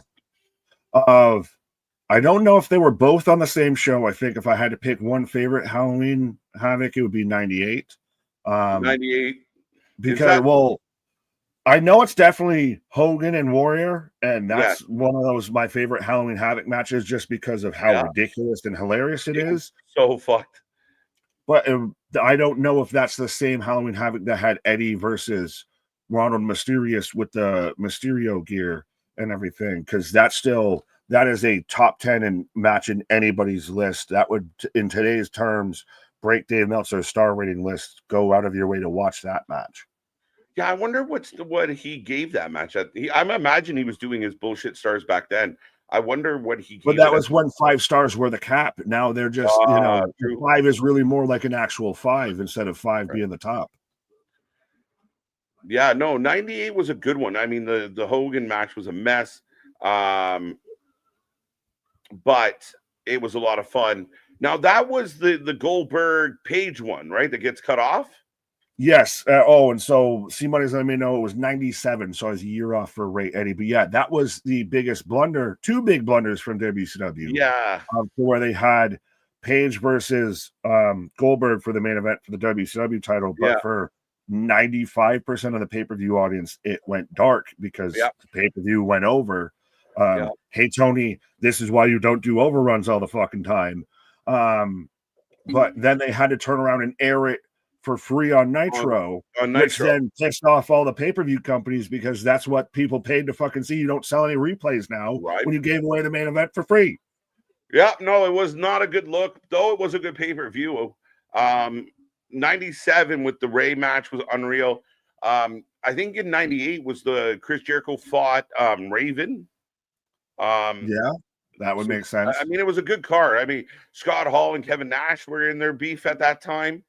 I think that was around when we were getting like Drunken Scott and the Wolf Pack and they couldn't get along. And so, yeah, I mean, crazy times. But yeah, I thought the Goldberg Page match was 99, but yeah, 98 might have been the best one. Yeah. Well, it's when they had that whole setup with the giant inflatable demon gargoyle thing with the pumpkin and everything. Yeah. That's when stage setups actually mattered and actually seemed really fucking cool. Yeah, I mean, I'm a big fan of stage setups. The reason I like 97 a lot was one of my faves of all time is Roddy and Hogan in a cage. But I mean, it wasn't what it was, it wasn't what it once was. But look at this. OTM's got a new entrance. Yeah, because they can't be doing Jada Parker's because Jada's got the GTA entrance now. Everything. Jada Parker, Roman Reigns, OTM. She took all the cool shit off them. Remember when Roman was the big dog before? He took the shield, he took, the theme and everything. Yeah. One last thought on that whole Halloween Havoc thing is Randy Savage, DDP, underrated match. Might have been DDP's best match of his entire career against Randy at Halloween. Well, that's two guys that plot out every fucking breath of a match going toe to toe at that point. So that was literally that was surgical in the best ways, if that makes any sense. If they knew everything they were doing. Yeah, and I mean it was I get it, and it was a sudden death match, so it was all over the place, and the story was really good. So the dying days of good old WCW. And there's still a bunch of stuff. If I know it's easy to take the piss out of WCW, there's still a lot of really good stuff out of there. Man, I mean, I liked it. I was a fan. I was very much into a lot that was going on in WCW until I'll be honest, I was a bit more of a WCW kid. I'd flip between, and I had them still literally. Remember when Prev Channel was a button on the controller that people knew about? Prev Channel sounds like a fucking bad alt band. Well, that's what the Death Riders are. That would be their their band name is Prev Channel because you switch into the Prev Channel when they come on your screen. But Harlem Heat dominating. We're coming for you, WCW. Right. A hockey jersey with the sleeves cut off is wild. I don't mind it. Right? Like, I love me some Hank and Tank. They are 100%, I think, the representation of the channel and the tag team division here. Right. Trust me, I can't wait till we have on the merch store our own Hank and Tank-esque jerseys and everything. I agree. That'll be that's what needs to be our Halloween costume, my guy. It fits very, viewer skew Kevin Smithy vibe here. So exactly. So OTM's just on fire right now, talking shit. Hank's in trouble. Well, again, you've got two hosses that are athletic. Like, you throw Osiris in them and make him a trio? Why? Osiris is in a group. He put the O in OTM. Ah, facts. Setting up. And holding the jersey, too. Yeah. Spaz with a $5 super chat. Day of the Dead match. Broken Hardys, Iguana and La Parka versus NXT NA Super Team. PAX title shot. I swear they are building this PLE for my spooky ass. Yeah, they are. They really are. They're going to spooky ookie. Yeah, they've come Scooby Dooby Doo. Right. Where are you? Abaddon. Halloween Havoc. You heard it here first. Well, she's been abandoned, I think, by the wrestling world. So we'll see if she shows up. Poor Abaddon. Ooh, shoulder barge from Tank. From Tank. I had to look at the back of the jersey respectfully to turn around to remember specifically which one. I forget at times that Hank's the one that looks like if Seth MacFarlane wasn't an actor. I mean, hilarious. Yeah, well, I can't wait until we get the life story, and it's like what? Probably Jonah Hill and Seth Rogen play Hank and Tank. Right? Jonah Hill, come on. Well, Jonah Hill's far too skinny at this point now to be playing Hank out. He'd have to get what, Danny McBride or something, probably to play Tank. Maybe Danny. Yeah. OTM just got the win over Hank and Tank. Dusted them too. Your former tag team champions. Former tag champs got dusted. You said though, OTM's been in and out, been hit or miss, been kind of, we don't know fully what to make of them now. Just won clean and dominated over former tag champs, recent tag champs. Yeah, without like breaking a sweat. So, and now still laying the smackdown. A little. Definitely putting OTM over here. Would you move Hank and Tank up at this point? Like, what else do they do in NXT? They've already won the tag belts. Now at this point, they're just putting over guys. Yeah, maybe, but they're taking the place apart. Yo. Oh, maybe this is a write-off goodbye moment. Yeah. So long, farewell. Yo. Double kind of crucifix chokeslam there. Table go boom. Uh-oh. And again, them looking straight down the camera. Talking I shit. dig it. I dig it. That's the way. Hey, you want, again, that's been a bit of this theme tonight of you can't say they're not using people and then get mad when they start pushing them and they go over other people. Yeah. What do you do? Like, I mean, it is the biggest paradox of the IWC is don't put anyone that we think should not go under, but also get new guys over. But who do they go over then? Like, what do we do? How do we? It's the 5th and 6th commandment of the IWC. Thou shalt not put over under talent, but thou shalt push who I want to go over for under talent. And everybody deserves a championship. So how the fuck do we get there without somebody winning a match?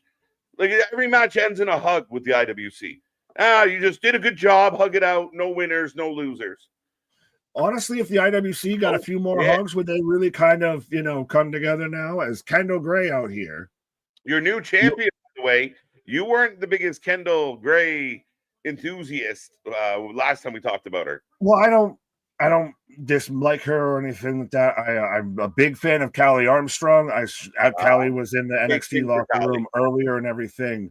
So I think she might be quickly on the call up and the come up. And Kendall, and again, this goes into the whole conversation of third brand versus developmental and all of that. That they've now even got developmental for the developmental of it's expanded that much. The depth of the roster runs that deep that we've got, a G League for, the practice squad or vice versa. Yeah.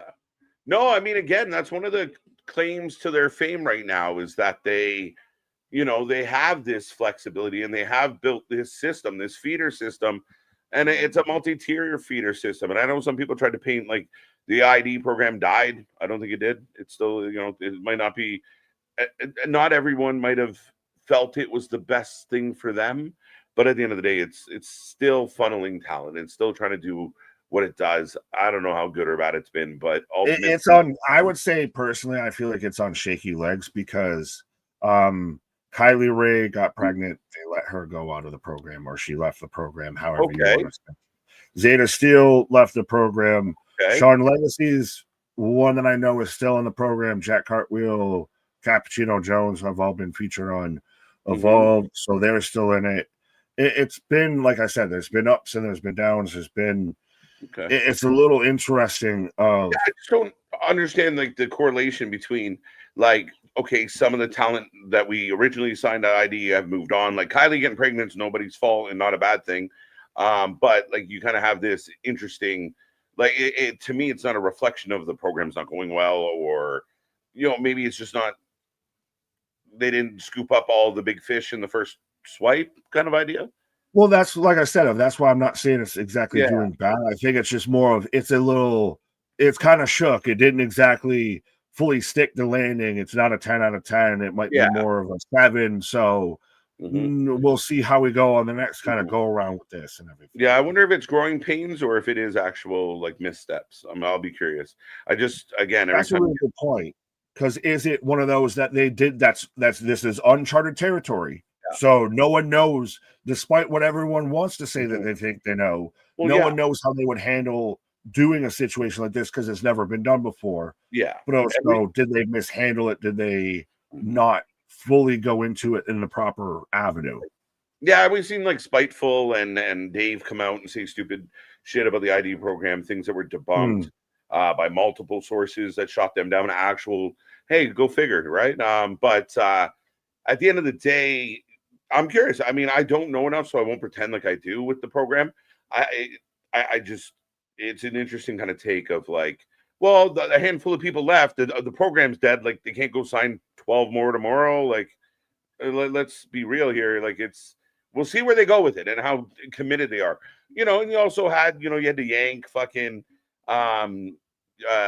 Fatu's affiliation because of Raja. There's been some weird things, right? Well, and now Psycho Stu had to call it quits, as I think anyone would after you literally probably saw your life flash before your eyes of, I don't care how cool this is. I out here making the billions and millions of dollars. This is just a weekend hobby. You can have that. Not even what I'm mad at. Right. Facts. MDB, I'm not going to click on it, but you're right. It is somebody's fault. Somebody's to blame for this shit. But you're right, Nick. I mean, again, what can you do? But I mean, and on a side note of, we're talking contracts, we've talked NDAs and non-competes and everything like that. That's kind of came out today of Samantha Irvin, the former Chelsea Green claim to fame and everything. Yeah. Ricochet's Bo lets it out, says it out loud that she's through her first year of her 2-year non-compete, and because again, everyone's a small town bird lawyer and a contract lawyer, everybody knows that this is inhumane, this is unjust, this is unruly, this is the same thing like the Lucha Bros but didn't all the WWE fans cry when this was going the other way of Samantha Irvine on a year-long contract or a 2-year NDA or Christ almighty, 2-year non-compete? Again, it's not standard. There are ramifications for making decisions in this life, and as far as I know, she left her contract early. So they're essentially holding her for the duration of her contract. They didn't want her to leave. They liked her services. She chose to move on and pursue it, and they were nice enough to kind of like, okay, see you, high five later, thank you. Again, people I get it, and I feel like it's a lot of younger fan out there. Just so the kids know, I get it. A lot of spoon-fed little ones. You don't get everything you want in real life. You can't just behave any way you want and the situation goes your way. There are obligations, there are responsibilities, and again, there are exceptions. This is not a standard practice. It's not a standard thing. She chose to leave, and again, she agreed to the contract. This isn't inhumane. They're not forcing this on anybody. She's still out there making music videos, making songs, making tracks, putting down hot beats and everything like that. She's out there still making money, still going through everything. And again, the biggest thing, like you said, that everybody misses is she had a contract. She left that contract. She wasn't released. She wasn't let go. She wasn't fired. She quit. And so no one's in the wrong if WWE is saying, cool, you signed a contract with us still, so you're going to be under contract for us. And she also never said she wasn't still getting paid by WWE, by the way, for anyone that wants to actually pay attention to the details. I would imagine she is, because if they stop paying her, they got to let her go to make an income. Right. So that's the thing. So again, she didn't mention that she just can't show up in AEW. Yes. And that's where, because again, we've got the Andrade thing right now. So we've now got a hyper focus. Everybody's focused on non-compete clauses and how long. Why didn't Samantha Irvine show up in AEW? No one thought that until like today. Again, it's silly, and there are rules to this, and I don't care. Like these people that the WWE only cares about money. Fuck off. Yes, we all like. Are you kidding me? That's the goal. That's the goal. Cha-ching. Right. That's what they are. I don't know. Like every company that you support, your iPhones, your all the shit you buy, your whatever it is, folks. Those companies are trying to make fucking money. They don't give you a car for free. They don't give you an iPhone for free. They sell you shit. They upsell you. They rip you off. They make you pay a lot.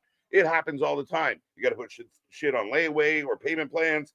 like it's about the money. Like they're trying to make money. Like we got to let this go of, oh, I can't believe this big. That's what they fucking do. They make money.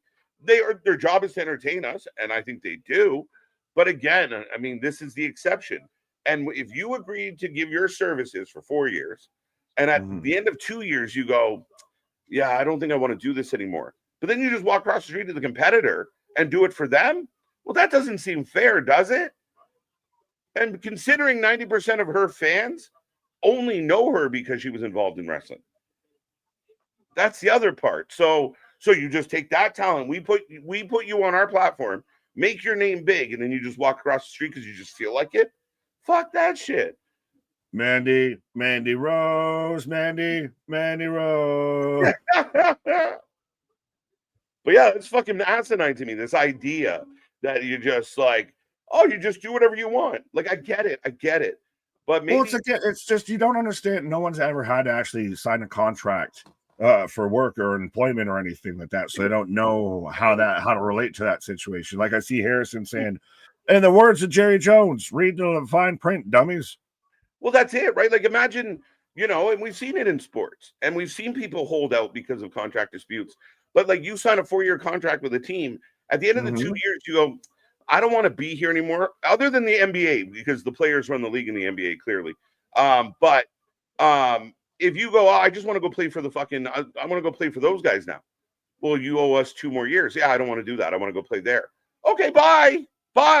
No penalty. Well, that's when you would have a team that has to be part of the trade for you and everything, has to agree to pay off X amount what's remaining on your contract, etc. Nice neck breaker. By the way, for anyone, as we've gone on the contract rant, if we do have fatal influence taken on Tatum and Izzy Dane.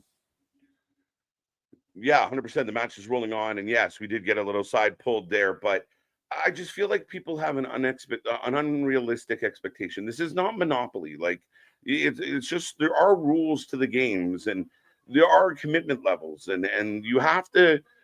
This idea that it, like, they're like the slave driving, child labor.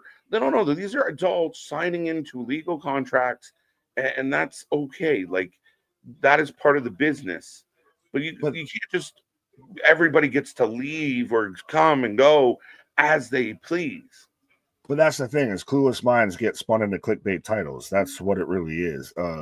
They don't really go any deeper into the story. They don't think about it longer than it took them to read the headline on anything. Right. There is no deep thought in anything. There is no actually any more of read it, comprehend it, absorb it, formulate an opinion on it. It is literally just, how fast can I get something out in an angry response, and how can I, depending on if you're one of the tribes or anything like that, how fast can I weaponize this? How fast can I spin this to a narrative to make the other side as the villain?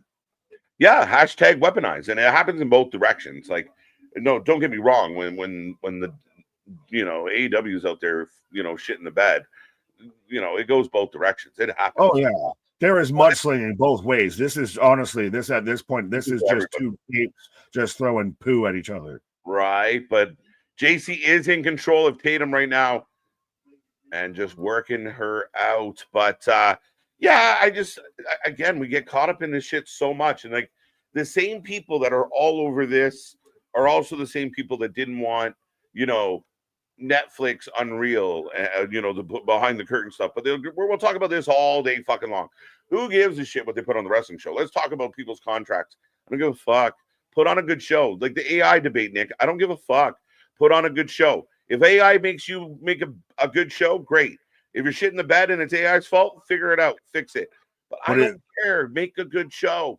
Even again, though, with a topic like that, if it even got retracted, you saw one dirt sheet go at the other dirt sheet. You saw Fightful pretty much go at Dave, because Dave was clearly using that news to weaponize it and spin a minstrel sprung tail and everything. Meanwhile, Fightful said, no, this is actually what it is. Which again, yes, they are still using AI, but it's an entirely different than the narrative that was spun. 100%. It's the half As storytelling. It's the half truths. It's the yes. lies. It's the manipulation, and that's why fuck Dave Meltzer. Well, anyone going out for a Two-Face costume this year, just go as Dave Meltzer. No, that's one leathery face. Well, I'm Leatherface. Spaz with a $5 super chat out here. NXT, I assume, isn't developmental or third brand. It's Union Station. You got the NXT title, the TNA title, the AAA title, and the Noah title main roster line. All right. I like the reference to Union Station. So, but yeah, I get it. Like, to me, it's very hybrid at this stage of the game. But I don't think it was ever intended to be that way. I do think, like, again, I think Nick Khan was very open about the idea of making NXT a third brand. Mm-hmm. But I think then you got to kind of wash away all the developmental side of it, right? And just have the people that have graduated to a TV show, a third main show. It's not that, right? Like, as much as he kind of wants it to be that, it's not that. It really got. And you have your cake and eat it too, is what he's trying to do. He's trying, but I don't think you can in this one, because you automatically have a sprinkle of athletes that are still green. So maybe, you know, again, a higher level of their developmental system, but not the basement. Izzy on fire. Squad is looking good tonight too. Oh, double code breaker. There you go. She's a big lady. Oh, she's tall. Like politely. Well, I'm trying to remember if we're going. It's 1, 2. Trying to remember who exactly I believe she's with. Is she with Braun? I think she's with Braun. Breaker. Yeah, breaker. That's what he does. Breaker. I hardly know her. Oh, DDT by JC. Tagging at Tatum. I do not care about Elite lore in 2025. I don't need Kenny in the. We're getting the Elite again. Don't worry, folks. We'll be here tomorrow when we're going to get the Elite reunion. But see, this is the thing where if everyone, like, if some of the people that we argue with, Nick, were a little more open-minded, and you're like, the WWE is repetitive. You're like, yeah, you're right. Sometimes they are. And then you're like, but look, AEW is being repetitive. And they go, you know, you're right. They are kind of. We're running this back again, aren't we? But no, they can't go there with us. And that's the funniest shit is you got all these insults. And then like 2 days later, the company you support, whatever side of the fence you're on, does exactly what you're bitching at the other company for doing. We've seen it. We've done it. Like, why are they doing this? Oh, fuck, they're doing it too. Like, shit. Yet he who was out botch cast the first stone. Yeah. Oh, you know, like fucking hell. Oh, Fallon. Oh. Fallon is a forum. I'm actually like Lainey Reed's been pretty impressive considering kind of you know like when one of your shows changes a character, but it's the same. Yeah, but look at that discus elbow from JCJ. And pins Tatum though too. Now, granted, he or she who goes over on the go home show goes under on the pay-per-view, but she put some stank on that discus elbow. Absolutely. And the rest of as Izzy's getting decimated out. Yeah. Izzy getting whooped. And I saw Tatum's the American. Tatum's winning. I think I'm in. I think I'm okay with this as who helps her? Bird lady. I feel like chicken tonight. Who wins? Do the young folks know? It has to be, because she's hung up and you'll never get this title. Oh, she's gonna fight back. She don't need no help. She fights back. That's goddamn Jason Bourne. Now I'm picking JC to win at the pay-per-view. Oh yeah, again, you took everything away. It's a unique finisher, tricky to pull off. Well, it's a little like Grayson Waller's new finisher.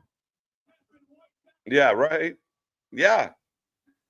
But if you're trying to sell us on Tatum being a serious threat, she just whooped everyone's ass without her friend. Yep, and she circumvented the whole law. Just stay down. Just stay down, and you win at the pay-per-view. Yeah. And now I don't know what to think. Right. Wendy Chu helps Tatum. Why didn't she help her there? She was too busy sleeping. Her alarm clock didn't go off. Spooky, But no, spooky she's out Chu. there, and you've already got the visual of her holding the belt and everything. You're not going to repeat that. You're not going to repeat that. No. Again, just stay down. If we're going by the laws, just stay down, and then you're good. Now that you've already got her out there, you've got the visuals of her holding the belt. They're going to use it in the video package, the hype up package, and you're not going to repeat it. Yeah, I kind of with you, bro. That's a tough one. Might have swayed a little there. JC wins on Saturday night. I'm kind of with Dale. I think the battle is JC Fallon. I think that's the fight that we should build to. Fair. Like, let JC get through Tatum. Maybe there's some mix up. Izzy might get, irritated because she got her ass whooped tonight. I don't know. You don't know. There's options there. But I think, am I wrong to feel like the battle lies with Fallon, and like you really want to do like a Bailey Sasha kind of vibe match? Fallon, JC might be the two ladies to get us there. Oh yeah, you're turning my love of Fallon against me right now. Of course, I'm going to agree with you on this and everything. I think we have literally changed who we were going for in that match twice just on the finish of that match. Yeah, you definitely did. Because it literally at one point, it's the laws of wrestling. 9 times out of 10, it seems, he or she that goes over on the go home show goes under on the pay-per-view. And now that you've already got Tatum, who didn't need any help on her comeback, taking down 3 people, she about to lose on this pay-per-view, sir. Right. Yeah, I agree. Speaking of predictions, Elite versus Don Callis family, blood and guts. Hoof. That is hoof. How do you have what? You do Hangman, Kenny, the Bucks, that's Jack Perry. 4. No, well, Jack Perry would be on. Do you pull him in? You got to get all the way to you got till November, so I'll give you Jack Perry. Well, they had a bit of you reunite, and it feels so good. Versus what? Samoa Joe. Do you get Andrade by then? If we're drafting Callis, so then Kyle Fletcher. So Kyle Fletcher and Okada Takeshita. How do you do blood and guts without the Death Riders? The same way that they did an I Quit match without blood and guts. Like what? I just think if like being what Moxley means to this company and how they have him presented, if you had a blood and guts match between the Elite and the Callis family, it'd be really weird that your hardcore maniac, the guy that wants it all, is not involved in your. It's just weird. He said he quit. The Death Riders should all be folded in by now. They're just packing in. Yeah, I mean, we'll find out. Do they turn on him? Is he less of a leader now that he quit in under 10 seconds? I still don't know what's going on with Samoa Joe and the ops turning and everything like that. Of all over just literally how you handed a man a belt. Like if you handed a man a cup weird. Yeah. Yeah, because I don't think like even if you run back Paige and a heel Joe, I don't know that Joe wins anyway. Mm-hmm. Like now you're setting it up in a way that, oh shit, Joe should win. Right, but he probably won't, as we're getting a contract signing. So that's your main event of tonight. Your go home show ends with the go home moment of the contract signing for the main event of NXT Halloween Havoc or WWE Halloween Havoc, whatever way you want to call it. But it will be Ricky taking on Tricky. Kind of funny first matchup, but this is it. You're telling me that blonde bro out there that's playing WWE security, which granted, 3 of them have the same shirt, 1 doesn't. See who was late to show up for fucking call. But you're telling me, bro, that has the little horn, like the little Sharpie, edgy Lexus King facial hair, isn't an independent wrestler? That's actually a security guy, right? Yeah. Frex, bro. Frex. We're on the hard cam. We're on the hard cam. Hey, well, shout out Big Trouble out there with doing his whole series of the WWE extra. I like it. It's so good. Yeah, shout out to Ben. Ben's killing it. But the last guy on the row, the very end one, looks like Cutler's little brother. Like he could join Dark State tomorrow. So he's Cutlass instead of Cutler. Right? He's Cutlery. Cutlery. Hashtag that one. There you go. That's back for Dale. Did Moxley succeed in taking down AEW? Oh, yeah. AEW's almost all but fucking destroyed. And if he keeps working hard, they will be doing outdoor venues only in 2026. He's gone from 700, 800,000 per a Dynamite to almost in the 400,000s. We've taken Collision from the 600s to the 300s. We've made it to where we have to do residencies like this is a fucking Vegas casino. He is fully brought down AEW. He's literally and figuratively. He is kicking the shit out of AEW. Someone must save it. Who can it be? Ricky. Yeah. If only they had a saint that could show up and save them. Listen, I mean, no shade, just is what it is. And again, let's put all those numbers aside.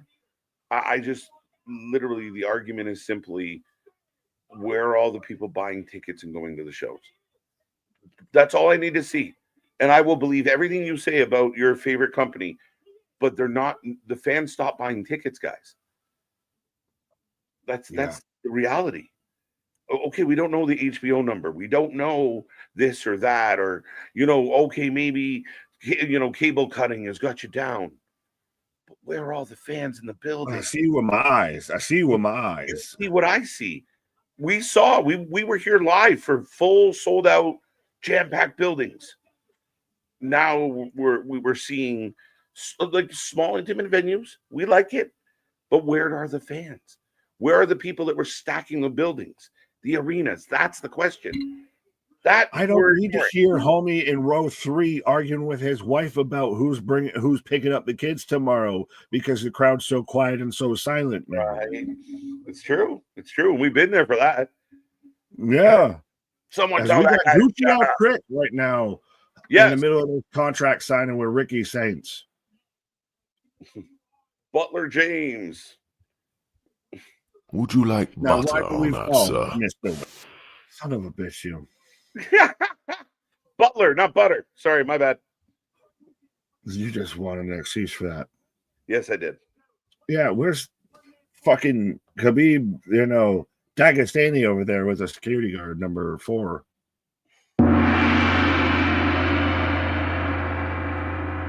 Test your might. Mortal Kombat. That's all I think of. Is that Joe Biden over Trick's shoulder? Just needs a mittens. I know who you're talking about. I'm talking about what was it? Not who was the one that was out there in the Space Cadet outfit and everything that was Eli or something or whatever on NXT that had very much large. He was a male but had a large. CJ Brand's favorite wrestler. Exactly. I didn't want to say it was CJ Brand out there, but that's all I think of with that man right behind his other shoulder. Listen, worst case scenario, he's secretly here and he can give me shit, but he knows exactly what I'm talking about if he hears this. 100%. What up, Danzy and Mr. Quake? Blue Jays win. Yes, they do. Yes, they do. Yeah.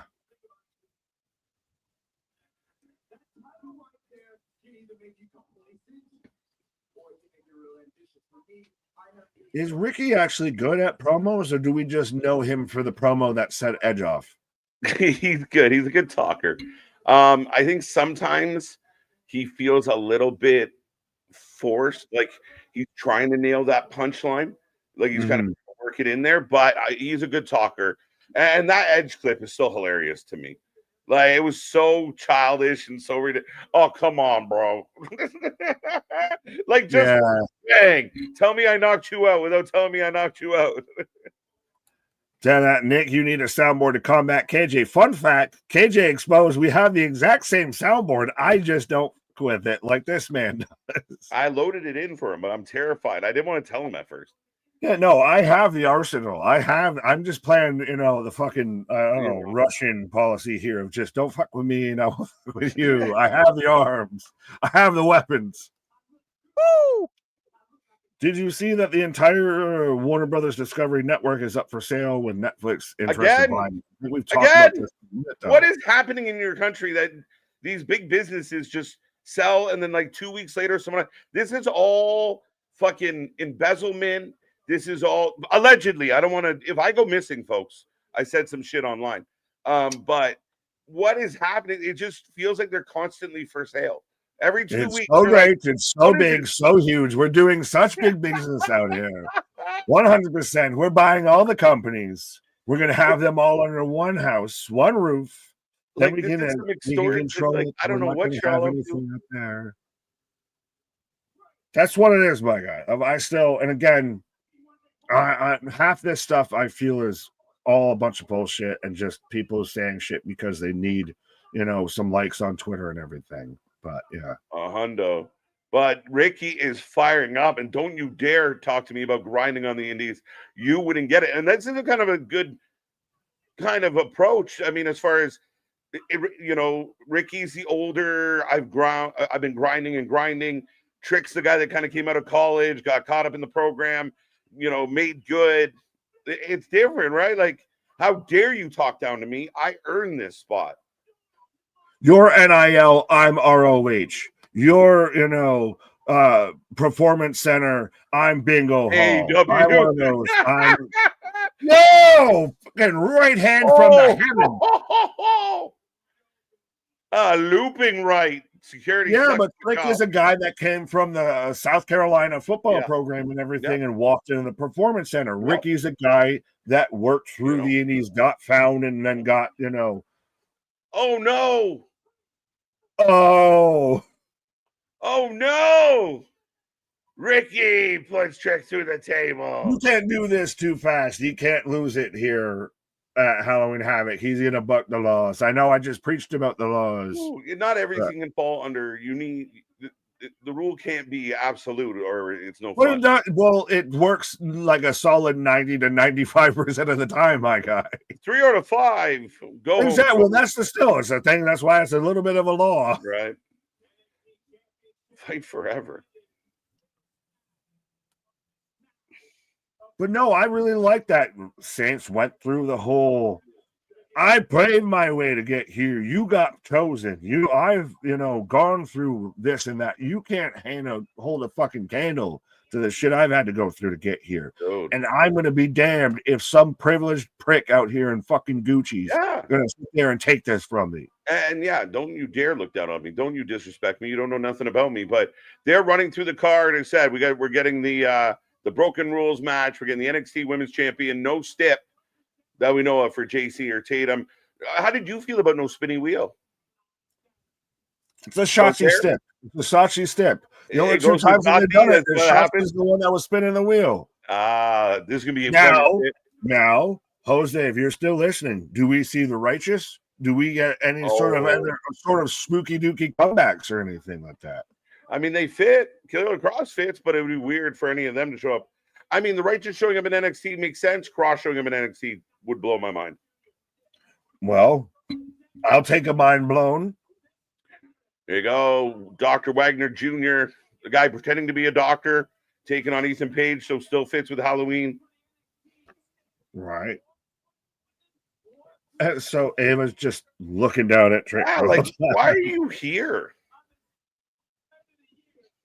How are you still mad at her when she's barely featured on any of the shows now at this point? You just don't want her at all? Like, how dare you grace my screen with your presence? No purpose. But that is it. That is the show. That is everything, folks. NXT in the books tonight. Went by quickly, so we will get your rating out of 10 as we always do, folks. How do you rate it, though, as a go-home show? Because I will say, this actually made me very much give a shit about Halloween Havoc, because going in tonight, literally pulling back the curtain fully. I messaged this man earlier today thinking he got the time wrong because I saw the Halloween Havoc thumbnail and everything and thought it was for tonight, because that's how little I've been dialed in or focused on Halloween Havoc. It hasn't pulled me in until tonight. You've now got your Broken Rules match. You've got Javon and Leon Slater versus Iguana and La Parca. You've now got Tatum that seems over like Rover and actually has a little bit of bass in her voice. You tell me at the end of this, the show goes off the air and an impassioned promo and kind of, again, has some bass in his voice. I care about this now way more after tonight than I did going into it. I would agree with that. If your job is to make us more interested in the show, with your go home show, this did it. We weren't that excited about it. We were like, okay, we didn't know much on it. Like, I mean, even though we kind of knew a couple things. You wanted it to be tonight, not on Saturday. Yeah. And I don't know if I've changed my mind on that completely, but it better be a good show on Saturday.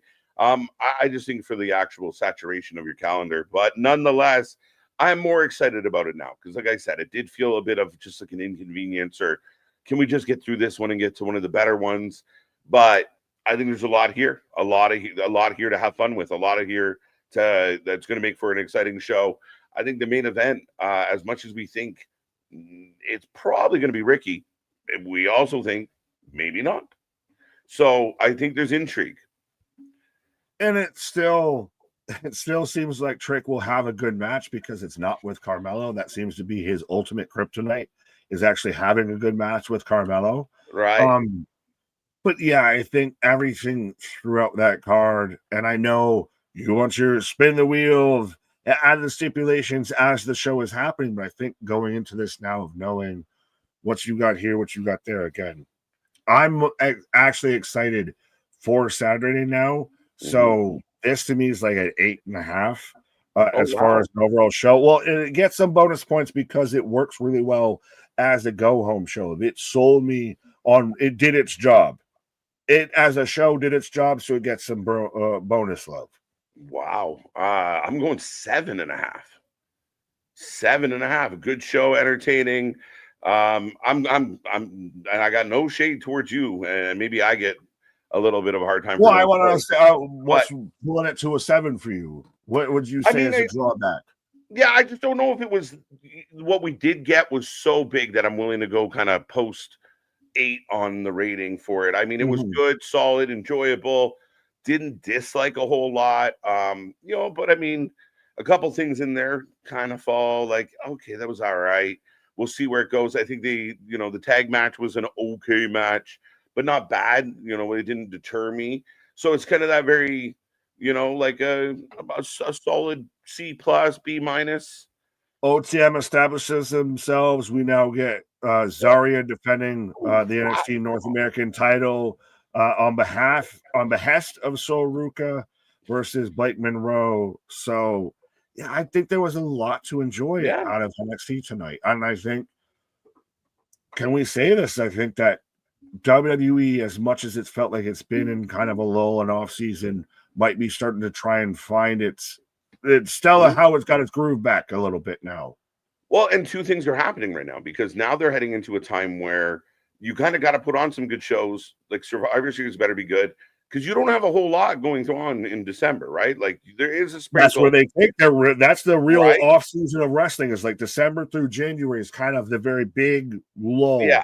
So you got that lull, and you kind of want to go into that lull having people kind of buzzing. You're still going to have your weekly shows, and you're going to have to do some good stuff on your weekly shows, but you kind of want to ramp up to this point of the year. Then you're going to go through that early, late December, kind of everybody's on Christmas spirit vibes and, year-end reviews. But then we're into Rumble season. Then we're into Mania season. So they better be revving up. They better be putting some ducks in the row.